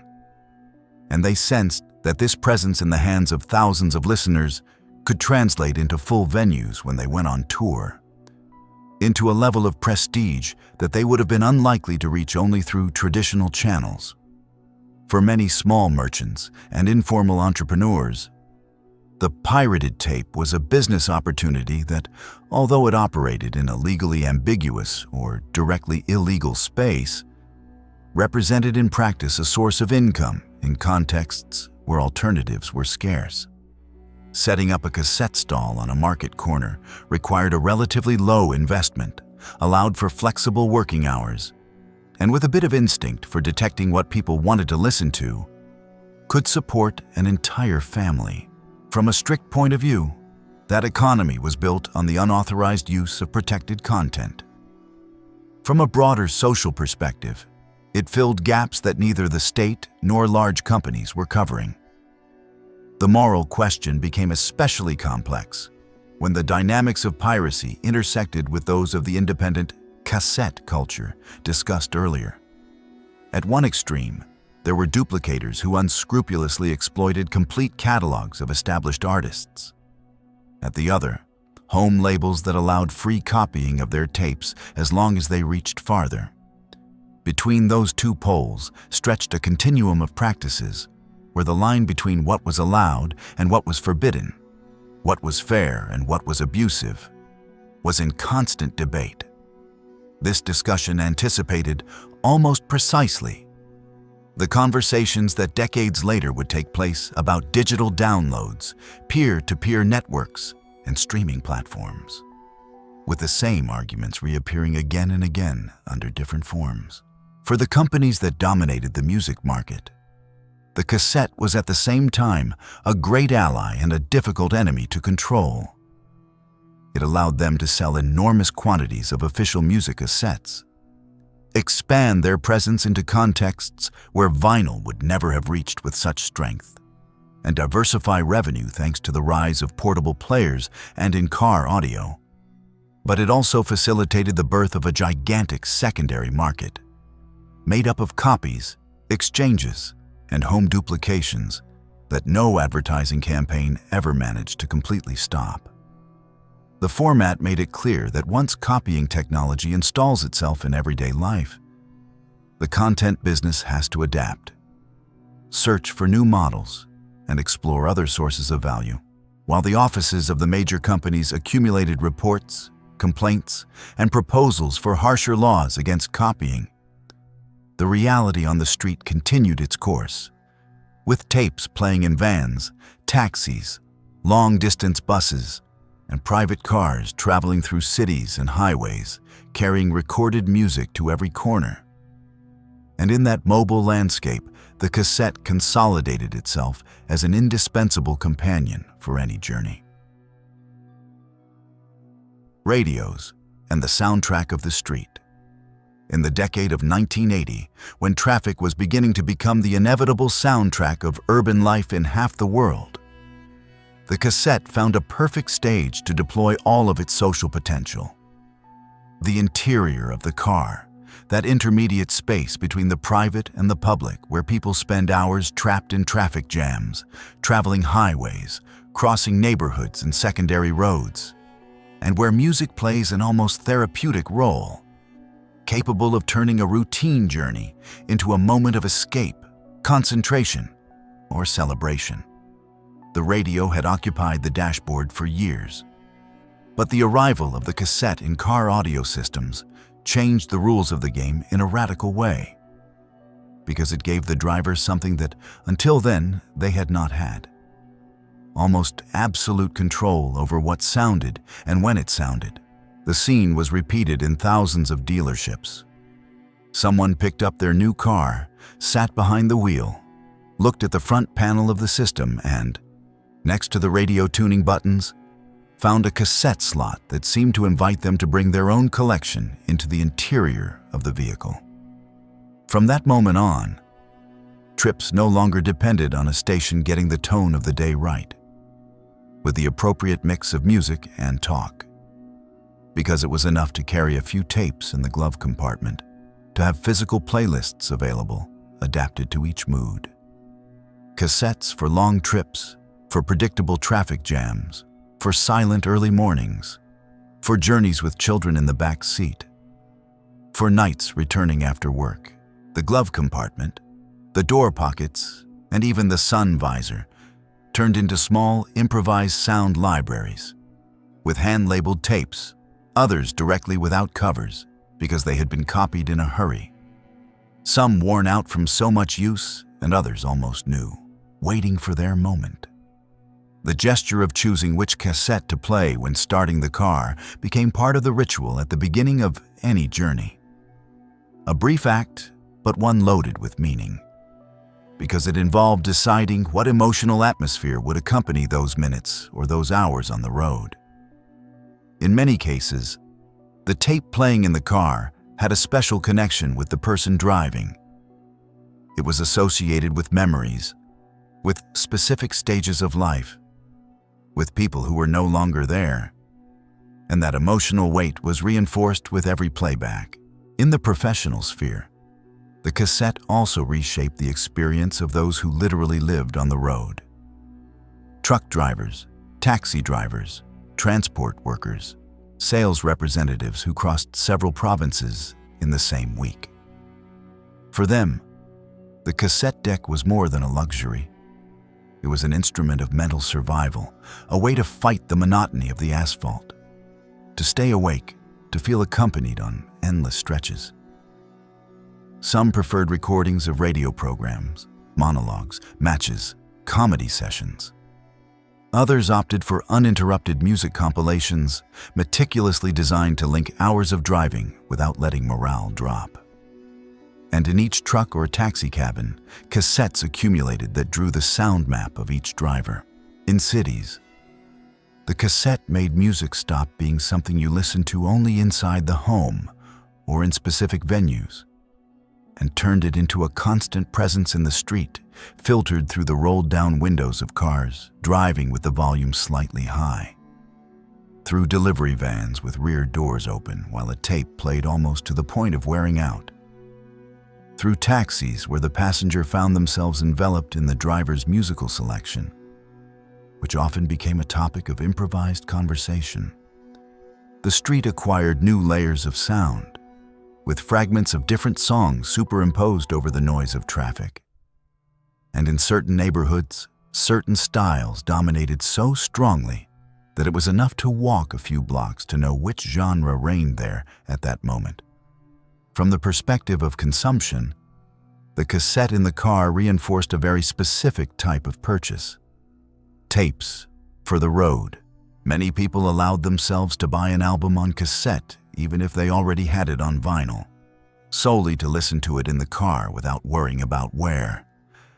And official compilations of the hits of the moment sold extremely well at gas stations, service areas, and roadside shops. Places where the travelers stopped to refuel, have a coffee, and along the way, pick up a tape that would accompany them on the next stage of the journey. That complementary distribution consolidated the cassette circuit as an impulse product, available not only in specialized stores, but also at strategic points on the map of mobility.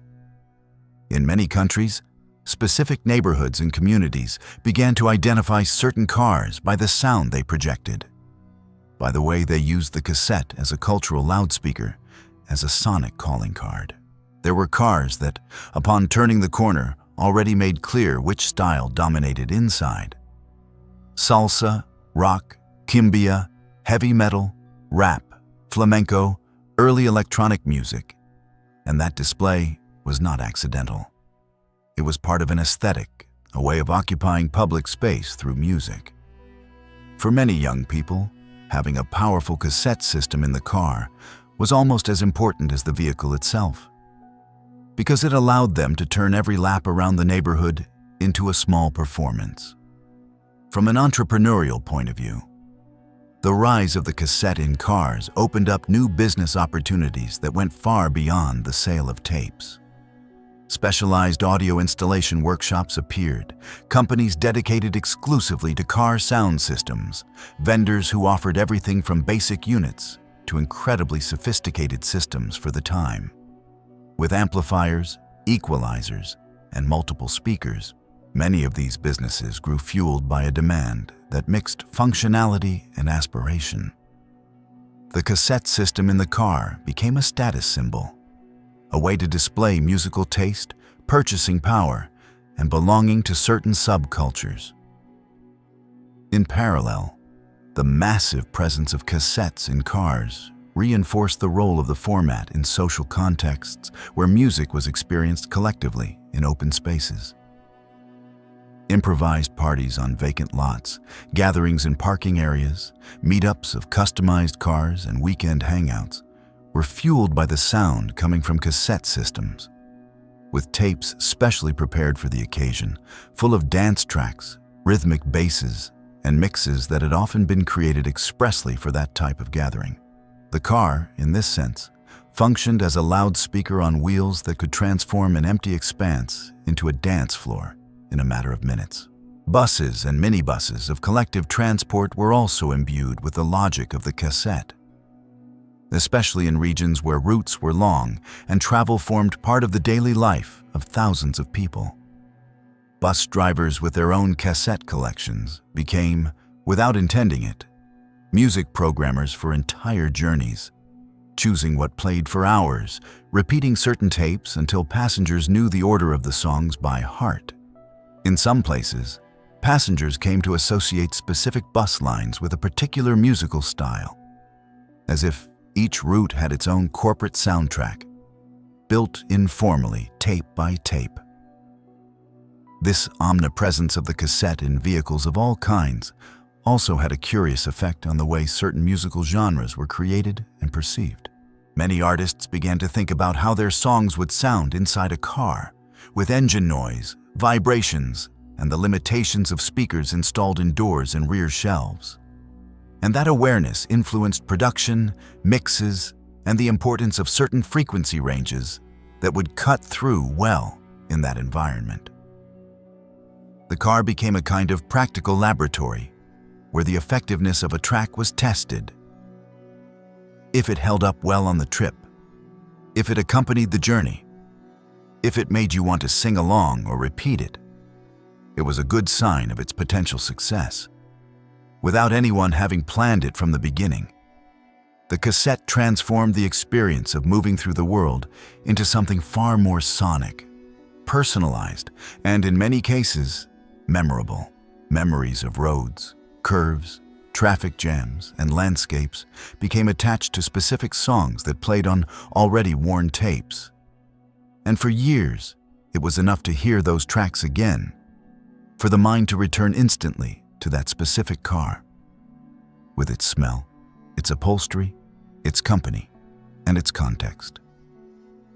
In terms of the construction of collective memory, the tape played a decisive role as a thread connecting personal and shared stories.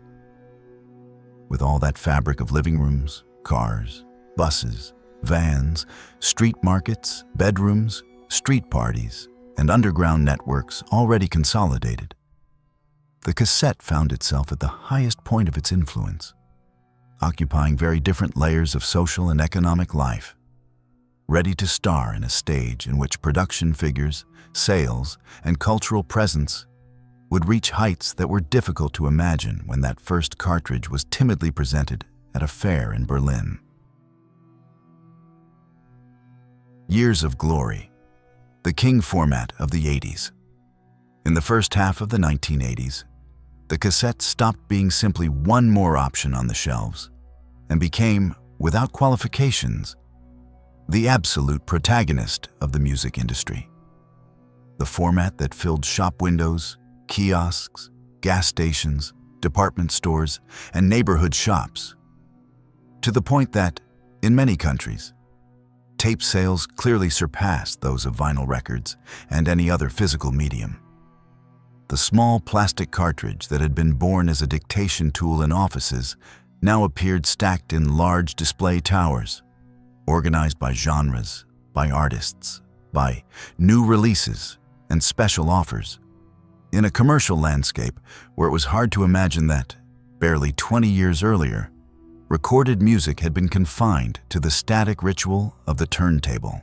Homes began to adapt visually to this invasion, and it was no longer unusual for the living room or the main bedroom to feature a piece of furniture specifically dedicated to organizing cassettes, with compartments designed to the exact size of the cartridge, sliding drawers that allowed the covers to be seen at a glance, small plastic towers that rotated on themselves and offered dozens of titles within reach.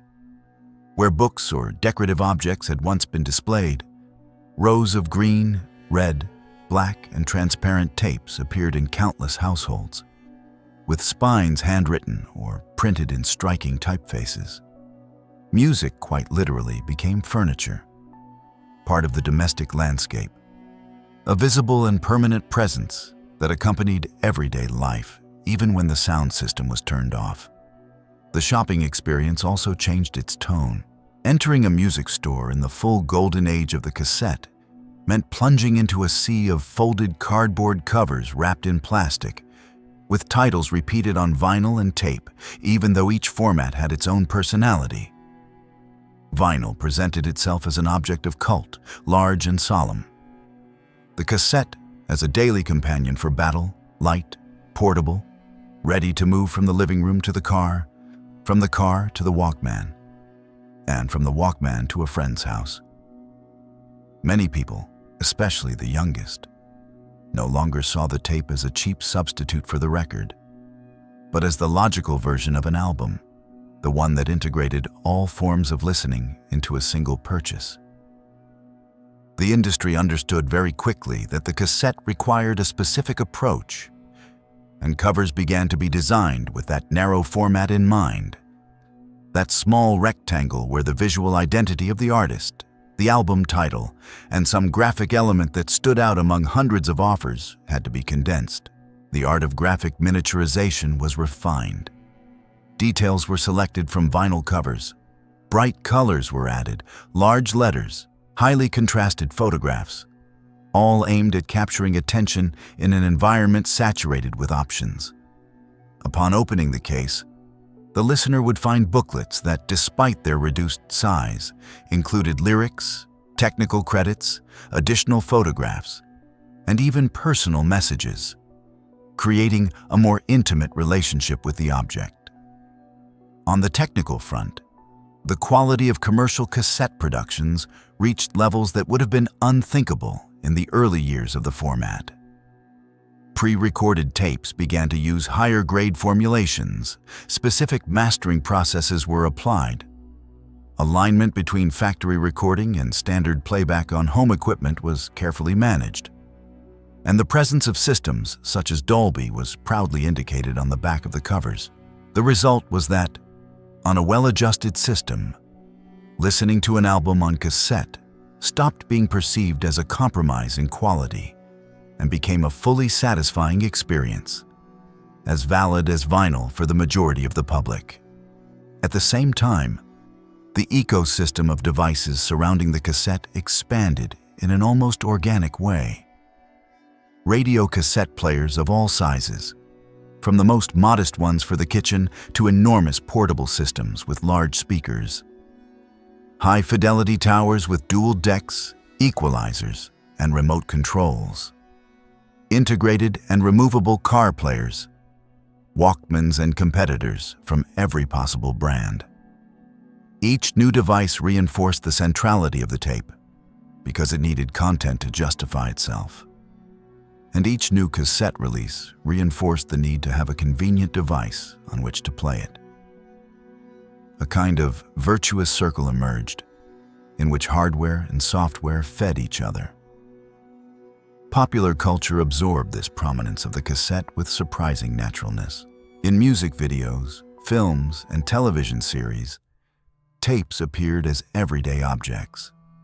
Characters recording messages, throwing a tape out of a window in a burst of rage, making compilations for someone special, leaving a cassette in the glove compartment as a sign, rewinding with a pen because the tape had become tangled in the mechanism.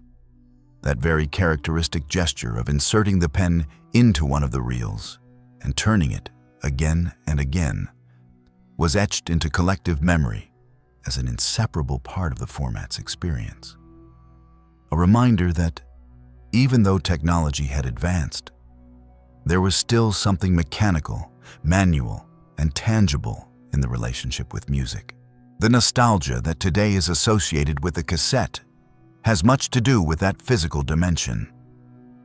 The click when closing the deck door, the sound of the mechanism when pressing play, the slight vibration of the device when the motor started up, the sight of the two spools turning while a song that marked a specific era played. Each tape had its own biography, with marks, stickers, stains, reused labels, areas where the cover had faded in the sun. And all of this contributed to the feeling that, more than a simple container of music, it was a fragment of the life of the person who owned it. From a business perspective, the years of glory of the cassette were a period of extraordinary expansion. The large multinational record companies found in tape an ideal vehicle to internationalize catalogs, reach emerging markets, offer multiple editions of the same album, and experiment with tailored products, such as thematic compilations, soundtracks, greatest hits collections, and special releases associated with advertising campaigns. Local companies, for their part, took advantage of the format to develop national scenes with great dynamism because the cost of producing and distributing cassettes was far more manageable than that of vinyl, allowing them to take more risks, sign new artists, and give space to less secure proposals. Collections released in installments centered on cassettes also became firmly established. Those periodic releases that promised all classical music in 40 volumes, or The History of Rock in Your Home, where each week a new tape was acquired along with an explanatory booklet. This business model relied entirely on the logistical ease of the cassette. It was light, inexpensive to ship, resistant to moderate impacts, and its size made it perfect for kiosk promotions and mail subscriptions. In this way, the format became integrated into very sophisticated marketing strategies that blended musical education, collecting, and habitual recurring purchases.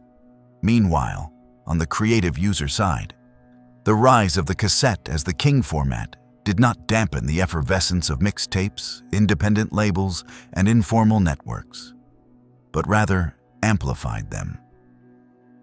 People had access to ever more official content, which they then mixed, cut, and reorganized to their liking, taking advantage of the technical benefits of quality decks that could already be found in many homes.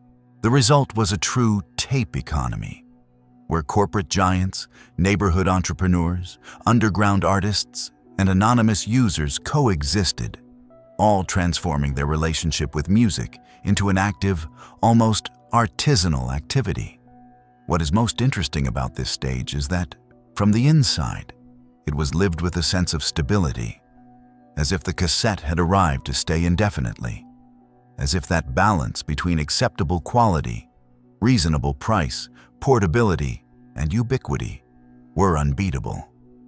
Very few people, even within the industry, imagined that in the offices of certain technology companies, a new optical medium was being developed, shiny, disc-shaped, and imbued with a futuristic aura, which would come to question that apparently consolidated ecosystem and force the cassette to face, for the first time since its consecration, an alternative that presented itself as the very embodiment of digital modernity. The arrival of the compact disc and the fall of the empire. When the decade of 1982 begins, the cassette is living its moment of greatest splendor. Shelves are full of tapes, cars play music at full volume, radio cassette players fill every corner of the home, and it seems that nothing can challenge that dominance. But in the laboratories and boardrooms of companies such as Philips and Sony, a new guest is taking shape, arriving wrapped in an aura of science fiction. A shiny disc, read by a laser, promising perfect sound forever, and instantly turning everything analog into something old in the eyes of advertising. That object, the compact disc, does not appear out of nowhere, but is part of a deliberate strategy to inaugurate a new digital era, and along the way, open a new round of business by selling the same catalogs once again in a format that sounds like the future. The irony of the story is evident. The same Philips that drove the cassette joins forces with Sony to define the compact disc standard. And in that move, visions of technological continuity intersect with clear strategies of commercial replacement. The official discourse speaks of sound quality, of the absence of wear from friction, of direct access to tracks without the need to rewind, of the ability to jump from song to song with a button. And all of this whets the appetite of a public that in the 1980s associates the digital with progress, cleanliness, and modernity. The phrase, "perfect sound forever," becomes a slogan that contrasts with the noises, the hisses, the tapes that get tangled, and the heads that need cleaning in the world of the cassette.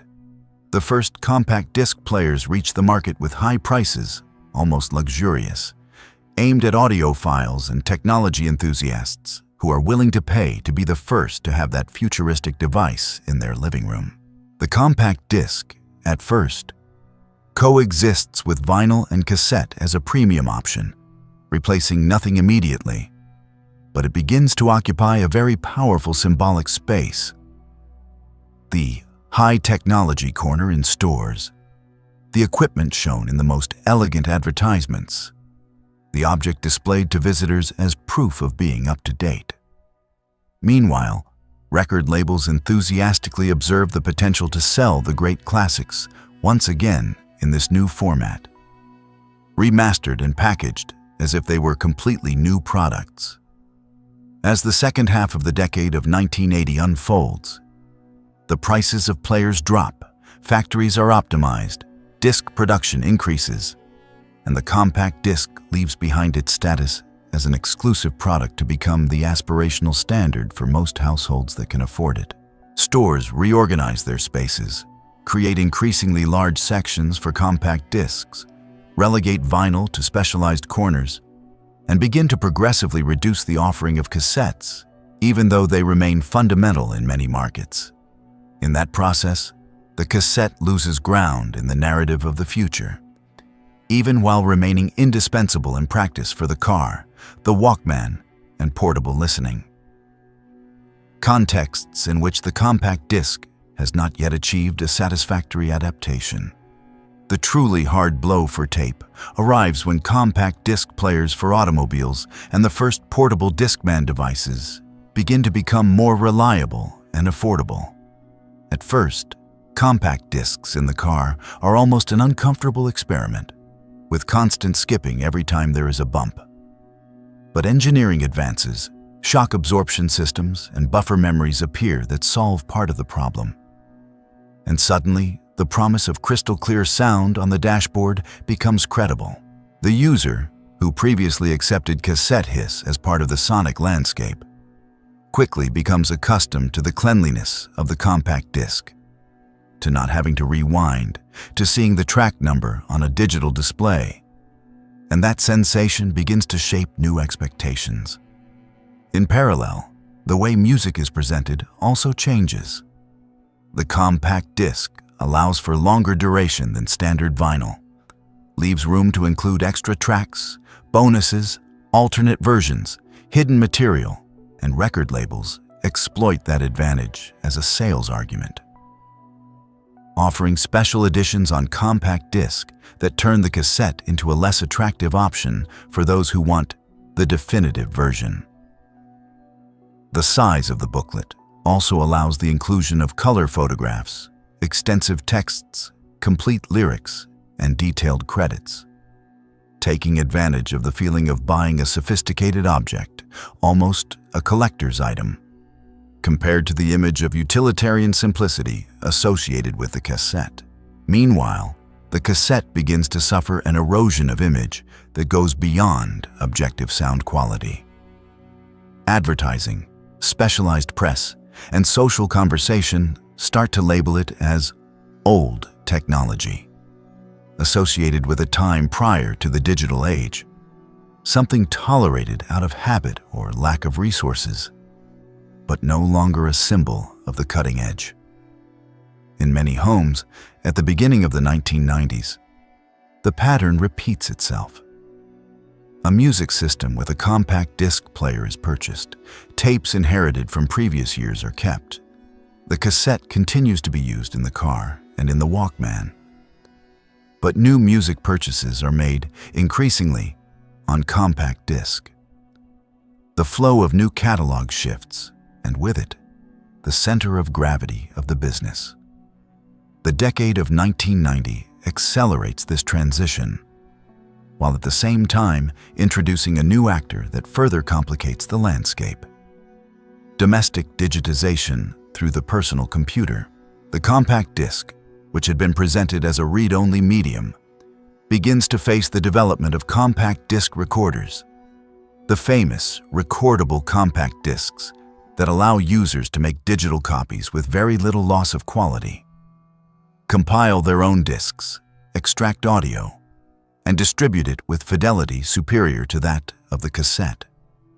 What in the era of tape was a copy with a certain progressive deterioration becomes, in the compact disc environment, an almost perfect cloning. And that further agitates industry concerns about control over reproduction. In that context, the cassette is displaced in a double movement. At the top of the market, the compact disc reigns as the dominant format for official releases. At the base, new practices of digital copying and distribution, first through recordable compact discs and later through compressed files such as the MP3, generate a culture of consumption that no longer needs tape as its main vehicle.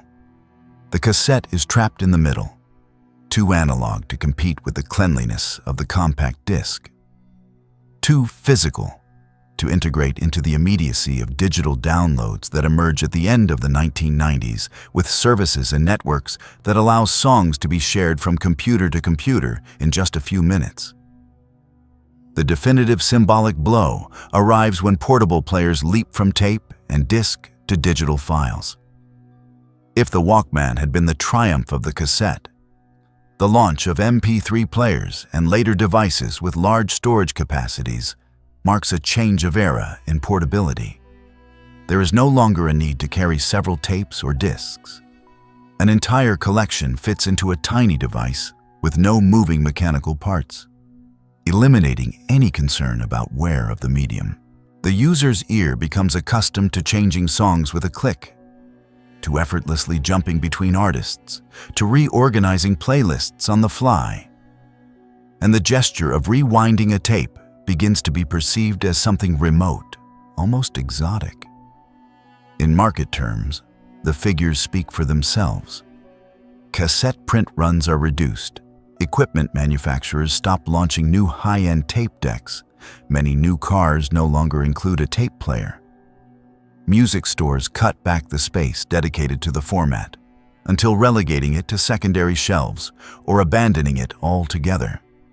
The cassette goes from being the undisputed king to occupying a marginal place associated with old collections, with contexts of fewer economic resources, or with very specific uses such as educational recordings, dictation, or sound archives in institutions that have not yet migrated to digital. What is interesting, however, is that this industrial decline does not imply total disappearance.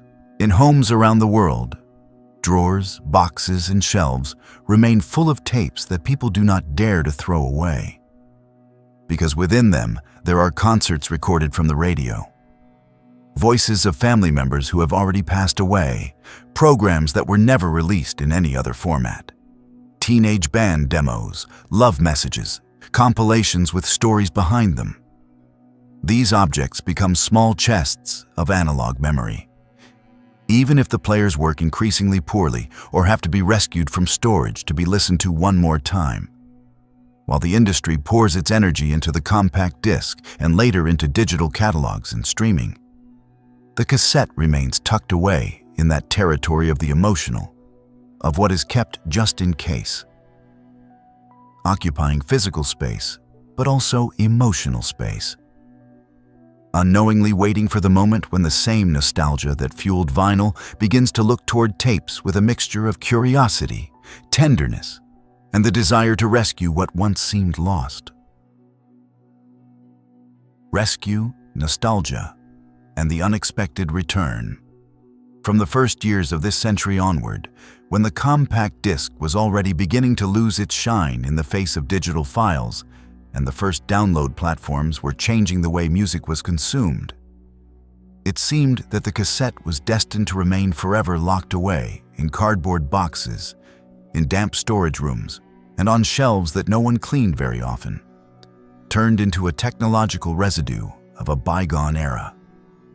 Yet slowly, almost underground, that same object many had given up for dead began to reappear in very specific places. Second-hand fairs, flea markets, independent record stores, the rooms of collectors who opened blogs and forums to talk about their favorite tapes, small labels that decided to release limited cassette editions as a deliberate gesture against the homogeneity of the digital world. The first impulse behind this return had much to do with nostalgia, with that deeply human urge to recover the artifacts that marked adolescence or youth.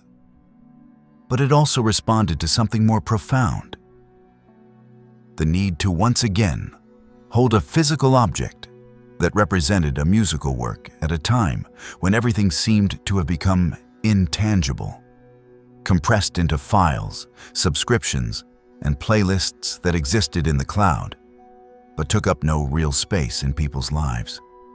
Faced with the feeling of infinite immediacy offered by streaming, the cassette provided clear limits.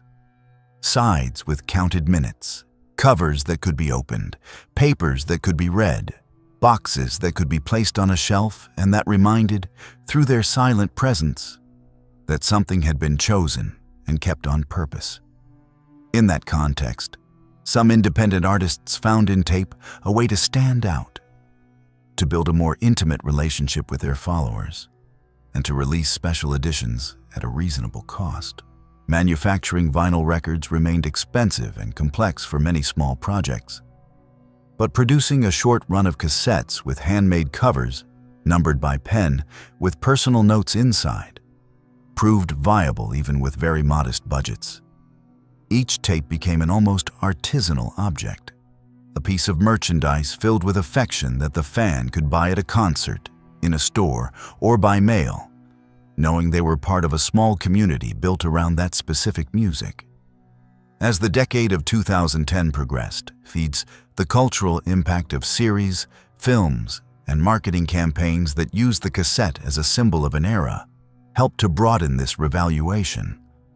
Memorable appearances of tapes in stories that blended science fiction and nostalgia.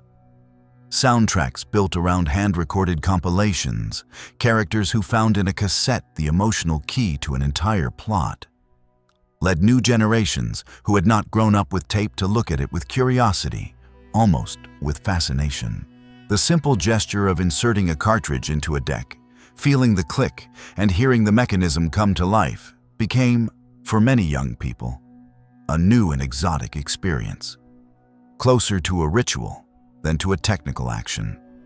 This renewed interest created a small ecosystem where very different profiles converged. Collectors searching for original editions by their favorite bands, curious people who simply wanted a couple of tapes as decorative objects, devoted fans chasing every variant of an album in different shell colors, entrepreneurs who saw business opportunity in manufacturing quality blank tapes, in restoring old decks, in selling refurbished portable players. Repair workshops that seemed condemned to closure found a second life. Adjusting mechanisms that had been idle for years, replacing belts, cleaning heads, giving voice back to devices that had seemed forgotten. On the other hand, certain larger record labels began to notice that the cassette held interesting potential as a collector's product within already established marketing strategies.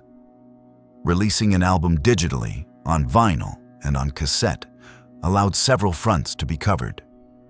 The general consumer, the vinyl audiophile, and the buyers seeking something rarer, more limited, more cult-like. Some editions came in special boxes, with colored shells, exclusive stickers, included digital downloads, and numbered runs.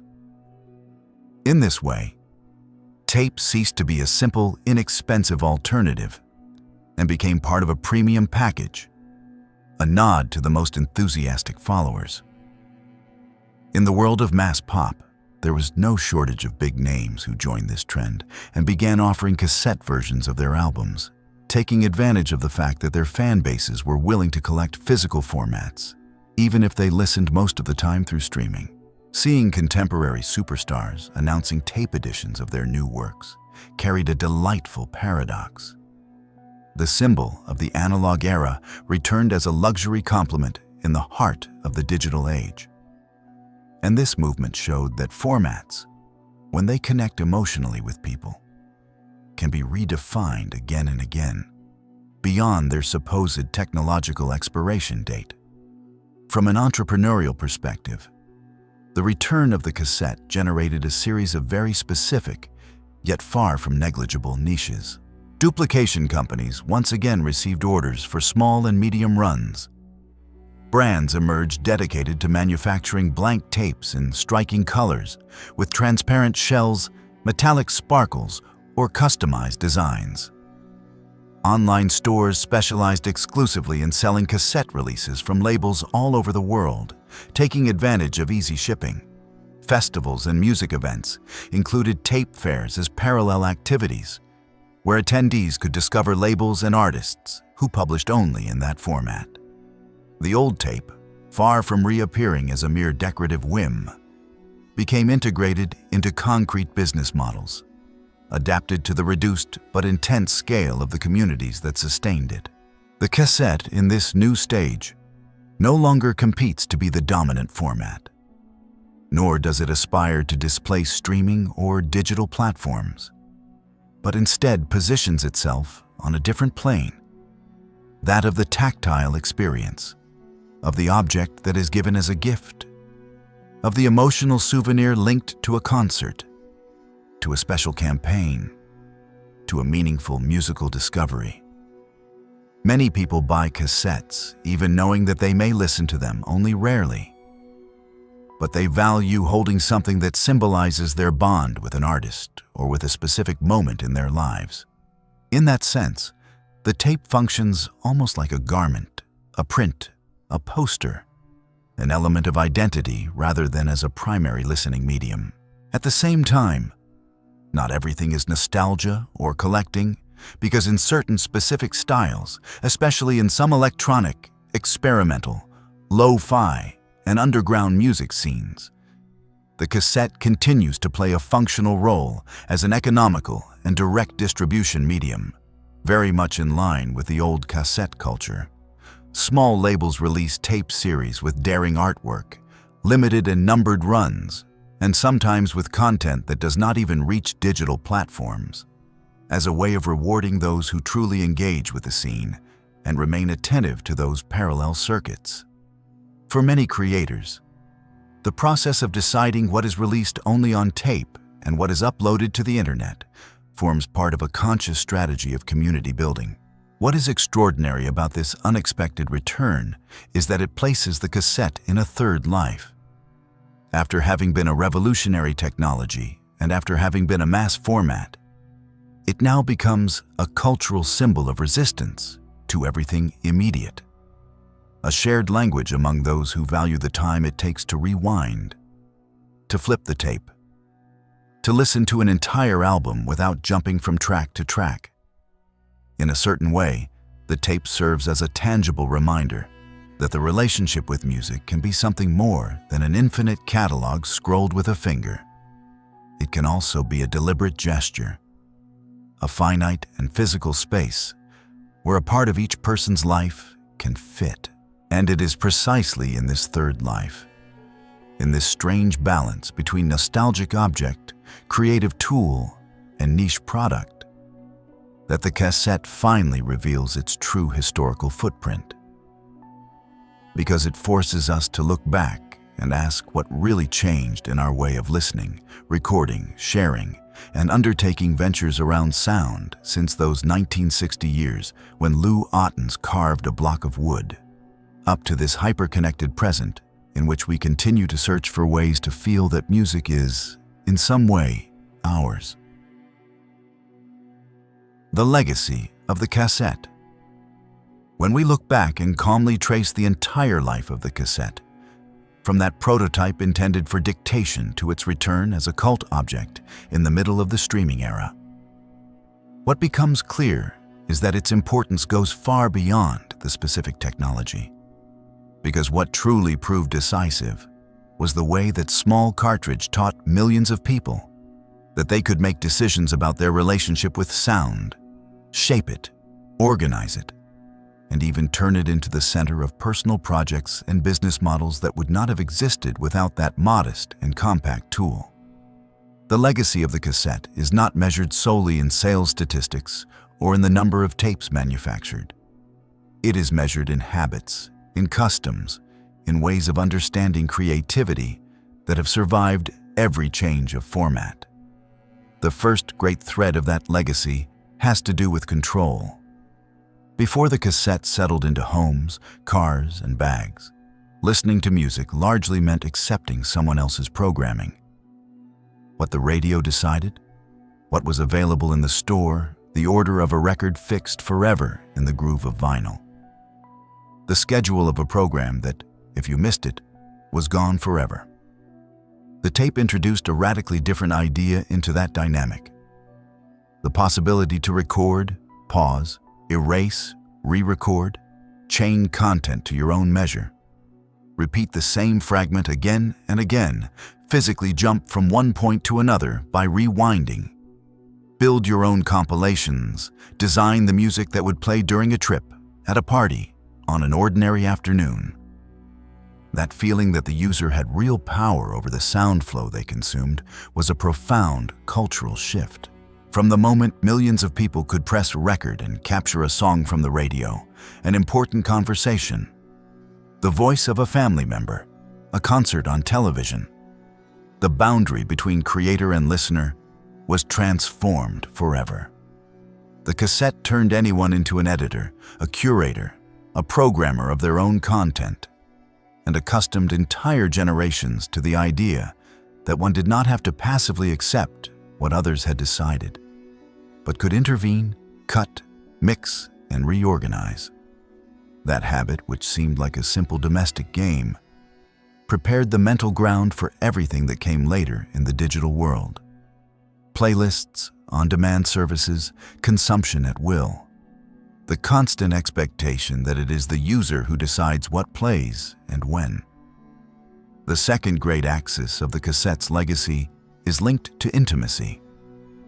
Tape was one of the first formats that made it possible to build personal archives of sonic memory, collections of moments that existed in no commercial catalog. On those tapes were popular songs mixed with family laughter, improvised dialogues, the sounds of a house, shy declarations.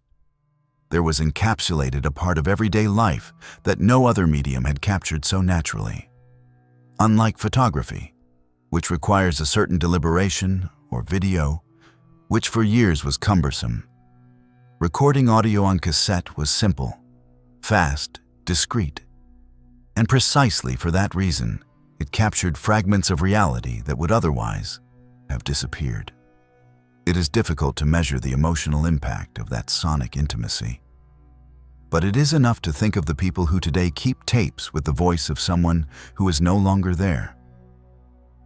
With a late-night conversation, with a school performance recorded from the audience, with a congratulatory message sent by mail to another country. The cassette taught that sound was not only entertainment, it could also be an effective archive, proof that something happened, a trace of relationships, testimony of eras that are remembered differently when they are listened to again many years later. In a digital world where everything is stored on abstract servers, that tangible dimension of tape still carries enormous symbolic weight. The third thread, perhaps the most inspiring for anyone who looks at this history through the lens of entrepreneurship, is the one that connects the cassette with the do-it-yourself culture and with the democratization of cultural production. Before online platforms existed, the cassette allowed bands without access to large budgets, poets without a publisher, activists without a distribution channel, disc jockeys without an official booth, and curious minds of every kind to record, duplicate, and distribute their work autonomously.